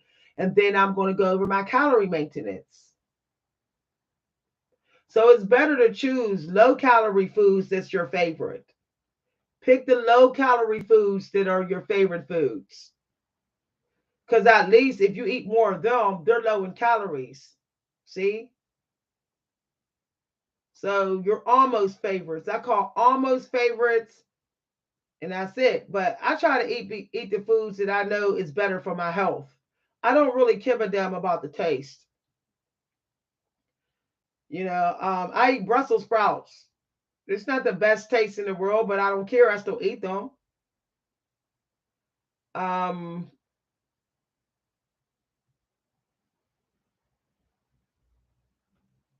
that's right. You got to be careful about food favorites. Like everything in this cabinet is my favorite. What do you think's going to happen? You're not going to be able to stop eating. That's why I don't buy my favorite food in bulk. I don't buy ice cream in bulk. If I want butter pecan ice cream, I go out and get a cone of ice cream. I don't buy a carton of butter pecan ice cream because I know I will eat it in one sitting. The whole damn carton. I'll just keep going back to it and eating more of it. So what I do is I go out and get an ice cream cone. If I want a cod sandwich, and I know how much I love cod, I'll go out and I get me a cod sandwich. I don't buy a cod because I know I'm gonna keep on eating it. People need to hold yourself accountable. If you don't have no discipline, just admit it. Say, I can't resist this food. I tried. So if you know you can't resist eating that food over and over again, you might as well just go right ahead and don't even buy it and stop. I love biscuits. I can eat biscuits all damn day. But that's why I buy one bag of biscuits every 2 weeks. That way, half the bag goes to my husband and the other half go to me. I don't get a whole bag of biscuits to myself. Y'all, I had to pray over those biscuits yesterday. I said, Lord, give me the strength to not eat all these biscuits. So I had to, I said, I had to make some of them for my husband because I knew if I didn't, I would eat like 5 biscuits like that. I love the taste of butter. I love me some butter, especially the sweet butter. If I could put sweet butter honey on every food, I would. I stay buttering something up. But the point is, you gotta watch that, okay? You gotta watch that because cholesterol plus calories, okay? 1 tablespoon of butter is like 60 calories. One little tablespoon. So if you're a butter junkie like me, you might end up getting your whole meal of calories off of butter if you're not careful.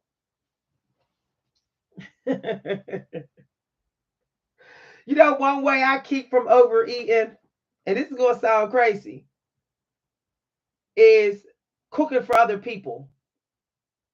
Cook for someone before you. And by the time you're done cooking for somebody else, you won't want that much food. Try it one day. When you're hungry, cook for other people. And then talk about food. Say, we're going to sit here and talk about food for 15 minutes. So you didn't talk about food for 15 minutes and you didn't cook for somebody else. By the time you go to cook your food, you're not going to want that much food. And I noticed that when my husband doesn't cook for me, he eats too much food. When I don't cook for him, I eat too much food. So what we started doing is I cook breakfast, he cooks dinner. That way, I don't eat that much food for breakfast, and he doesn't eat that much food for dinner. Y'all, I'm cutting up in this video today. It's a shame. It's a shame that it has to be that way, but you got to do what you got to do. You got to do what you got to do. I'll be right back, y'all. I'm going to turn the camera around here. I got to put my coat on because it's a little chilly in here. Okay. I didn't turn the heat on yet. I'm going to put my jacket on.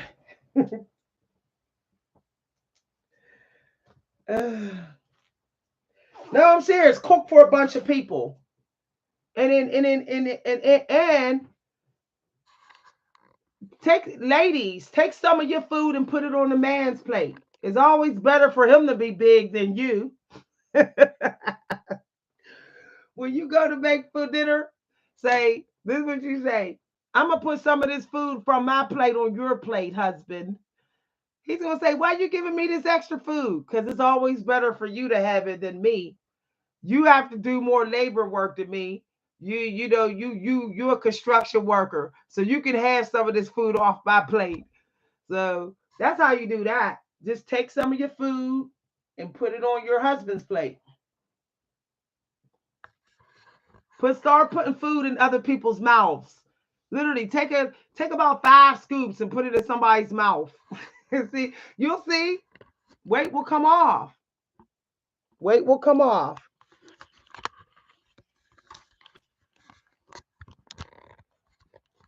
I'm telling you no lie. Okay, y'all. Hi, y'all. Hi. I turned it around. Oh, y'all, I could be moisturizing my hair. Is it in here? No, the stuff ain't in here. I gotta get it. You say we're gonna share this fat. Yep. Share the fat. Don't take on all the fat. I'm telling you no lie. And then do this. Only buy a week's worth of food. Only buy a week's worth of food. And I'm telling you no lie. You will not overeat because you know you don't want to go back to the store right away.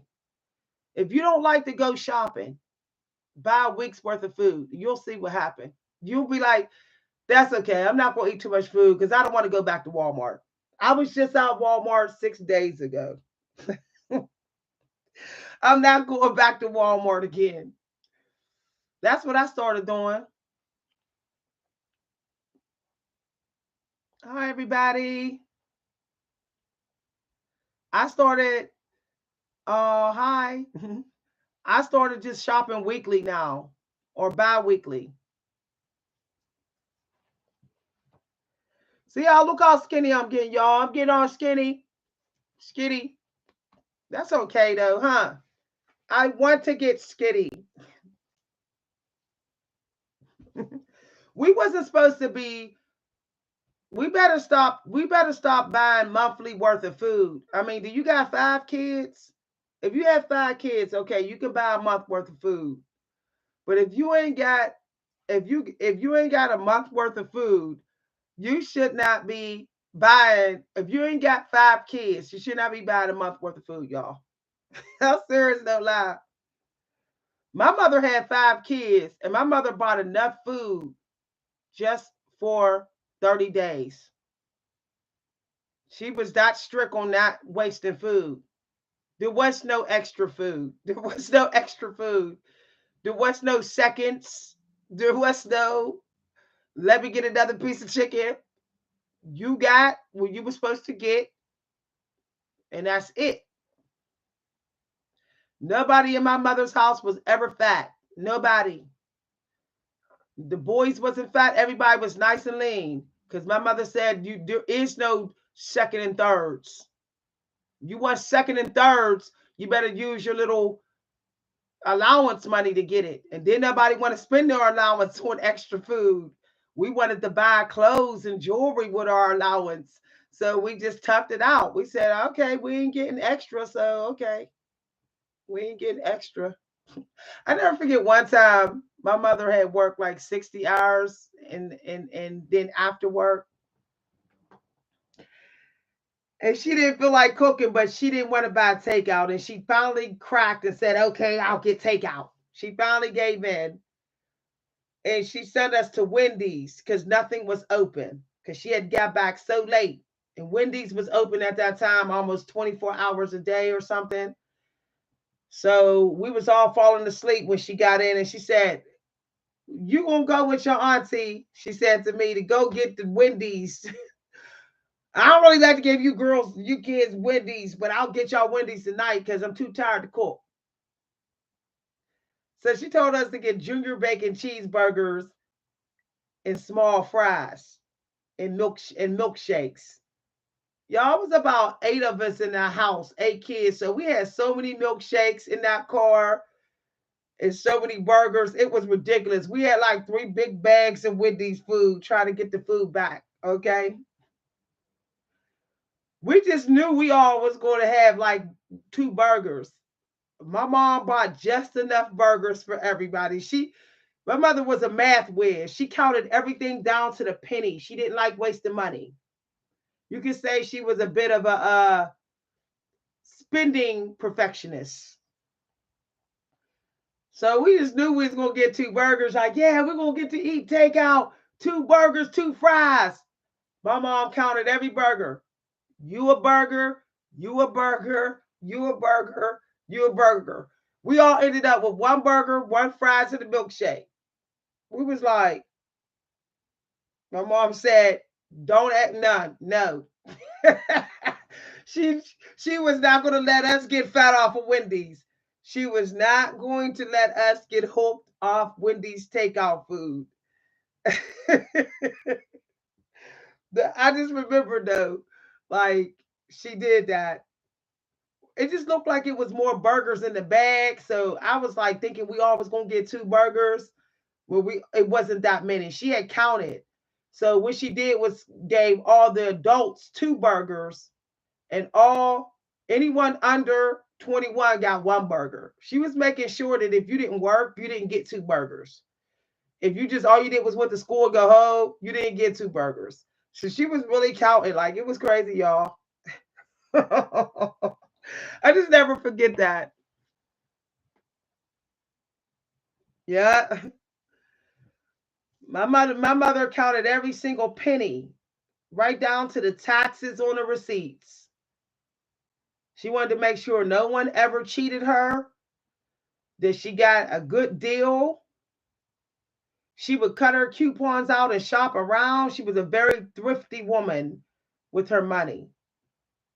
But I guess you got to be when you got five kids of your own and three other kids you're taking care of, plus a sick husband. I guess you got to be thrifty. I wish I had, well, I wish I was real thrifty with my money the way my mother was when I was young. You know, my mother had no bills when she died. We was in her house. She didn't have no she didn't owe nothing. She had paid off her credit card bill. She was in the clear. I said, that's amazing when you raised eight kids and took care of a sick husband, and yet you're not in a lot of debt. You're not in no debt when you die. That's some budgeting right there, okay? That's some budgeting. That's budgeting. She was budgeting the hell out of that money. And my stepdad died at 49. So my mother was making money on her own, working alone for at least 15 years. So she was paying all her bills by herself. She was paying all her bills by herself at 15. I mean, for 15 years, for 15 years, she was paying all her bills by herself. And not only was she paying all her bills, she was paying on all her title policies. She had three title policies. So she's paying on three title policies while retired, plus paying all her bills. And the most times she would even have money sent to her was like, my mother was a person who would pay back a loan. She'd pay you back. Um, was like as a gift or Christmas or a birthday or something. And I noticed that when she would get gifts, it would always be like she would tell you gifts that she needed. She never asked for gifts for once. Her gifts was always what she needed. So if you say, "What do you want for your birthday?" She would say, "Oh, you can take me grocery shopping." Like she never had anyone buy her gifts that she wanted. I always found that such amazing, like such strength to really only want gifts that you need. I like, wow. So I started buying her some things she would like since she would never ask. So I'm thinking about this because I'm thinking of because we got an angel number recently that said ask for help if you need it. All right, because the economy is getting worse. They saying that we all supposed to be. A lot of us ain't gonna have no money in our bank account by the end of this year. That most Americans are going to be in financial debt by the end of this year. Like no money in their bank account because the prices are going up, the economy and stuff. So this is a good time to watch those videos of living simple and simple life and cheap pleasures and stuff. Like now is the time to think about that so that you're not one of the people, come this time next year that don't got no money. You know, if we would just stop worrying about, one of the reasons why this world is in debt, a lot of people are struggling is because a lot of us, and I don't do this, but a lot of people are just too critical, a lot too critical. Americans talk about each other too much, and that's hurting the economy because that makes people spend more money. It makes people insecure. Once Americans stop all this damn talking about each other, we will all start to save more money. There's people that got a car only because people wouldn't stop talking about them. See that type of stuff. People wouldn't stop saying, "Ooh, you don't have a car, you got a bus pass." So they went out and bought a car. In America, you're judged by what you own and what you have. If you don't have nice things that they consider nice and expensive, people will talk about you and treat you like an outsider. But in other countries, that don't happen. And a lot of other countries, and I know this because my one friend is from Sweden. When he came, he had one bag of clothes that wasn't even that expensive. And he like it was like he said it was like that's the way it was in Sweden. Like nobody's walking around judging you because you ain't got the fanciest stuff and all. Like that's not how they are. But that's how we are in America, and it's very sad. Um, you can make all the money you want in America, but you might not get the right connections because you don't have expensive stuff. It's almost like America tries to force you into faking like you rich. But if you don't want to be forced into faking like you rich, you have to live non-American. I know that's crazy. Just quit living American. Just quit living it. You're not going to have many friends, but you'll see you're going to keep more money. You know, ever since I stopped shopping on a monthly basis, I keep more money. I be finding money like, oh, $5, $3, oh, $2 out in my purse because I try to live non-American now. I live non-American. I mean, I just think that it's a waste of energy to try to keep up with the modern day American dream. It's a waste of energy. Like this hoodie here was given to me as a gift. Now, it was washed by accident without color safe. So it's a little faded. But who cares? Who cares? Who cares if it's a little faded? It's keeping me warm. I'm not going to a fashion show. I'm sitting in my house. I mean, it's just gotten out of hand, y'all. If anyone judges me by, because I don't have on the most fanciest clothes or whatever, I don't pick them as friends. If you can't consider me a friend, or a family member with jeans and a decent t-shirt on, then what is the point of me keeping you around? I don't care what your car look like. I don't care what your house look like. I don't care. That doesn't mean that you're a better person because you have a really nice house or a nice car. I've lived in really nice apartments. I've had two really nice cars. I had a nice Pontiac that had a custom gold paint job. My life didn't get I didn't get popular instantly, and It was just a car. People was like, "Oh, your Pontiac went down. Oh, aren't you sad about that?" I'm like, "It's just a car. Like, I'll get another one."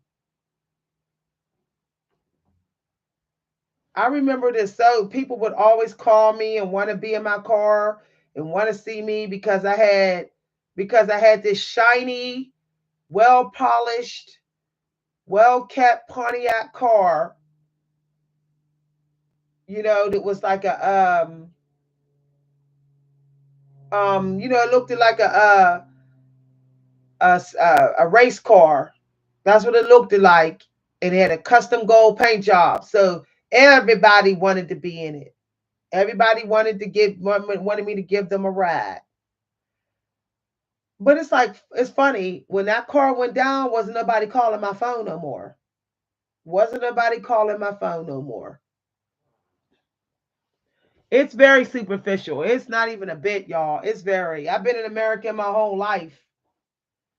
Go ahead and get you a brand new car and a brand new house, and everybody will want to be your friend. Everybody will talk to you, say good morning. But if you driving around in a used car or you living in a fixer upper, Americans will stonewall you. That's why there's foreigners that make their money and they leave America. They don't want to stay here. They don't want to stay somewhere where people expect them to make all their money and then spend it all on things in order to have respect. Um, Character don't mean a lot here. It don't mean nothing here, y'all. Like in this neighborhood here, everybody that talks to everybody are people who have remodeled homes.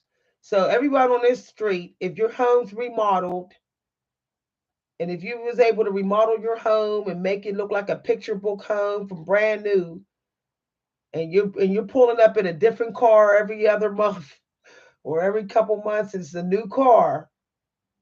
You're in the club. You're in the club here. But if you don't have a car, you're just walking to your house, okay? And your house is a bit of a fixer upper. You're not in the club.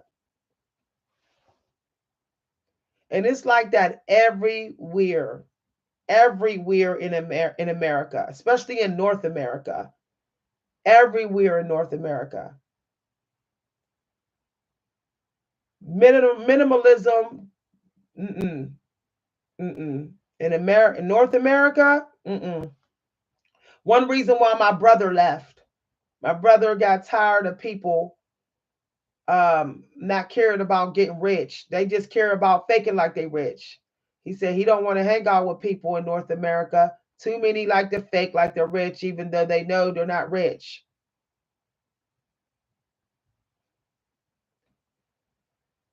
And that's another reason why. Because see here, if you fake like you're rich with your house and your car, you'll fake like you're rich with your food too. See?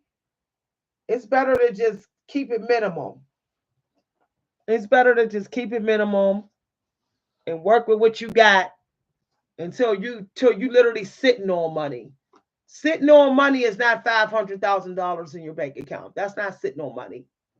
But in America, people think that's sitting on money. People think making $100,000 a year is sitting on money. Here in the North, that's what they think. That's what they think. They think they think sitting on a $200,000 inheritance is sitting on money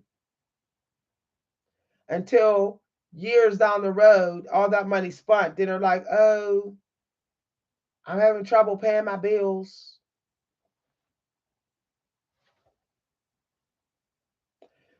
So y'all, I just had to have this talk with y'all. I was talking about food because you know how people get in the fall.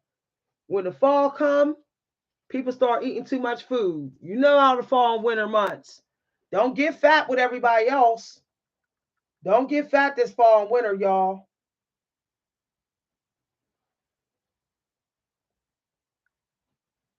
Mm, you say tree hugging. Favorite people is a tree hugging and mad about the tree. So real, but great guy. Oh, yep. I'll tell you no lie. If you're gonna cook Thanksgiving dinner, if you're in a Thanksgiving turkey day, make sure turkey day you try to stretch that meal. Turkey day is not get fat day. It's not get fat day.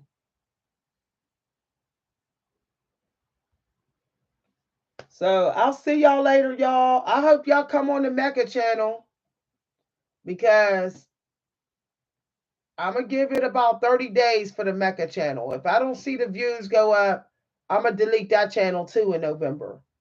Because I don't see the point. If people don't want to be artistic, people don't care, and they just want to talk about their problems, then I might as well leave YouTube.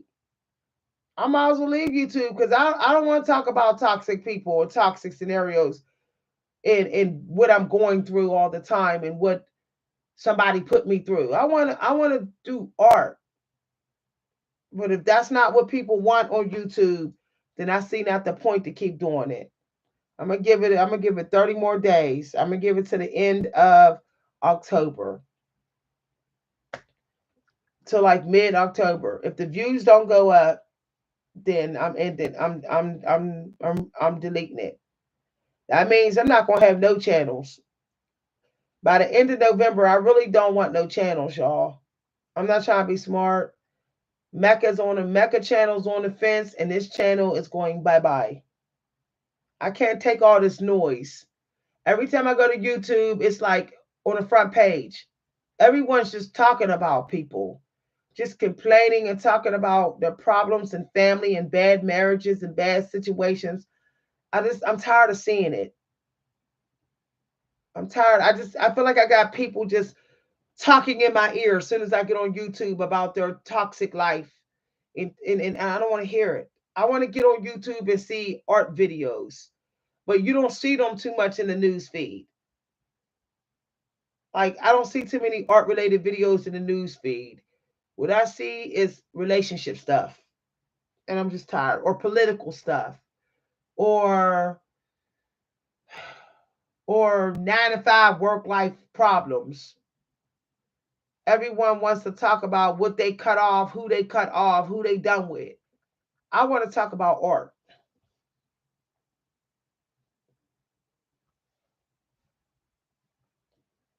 Hopefully, something changes in 30 days and the views go up. But there's nothing else I could do. I'm doing the best I can, okay? I can't keep putting my stuff on here and it's not getting seen. I put a video up on my channel today that was damn sure good. It was a tutorial on Mecca channel.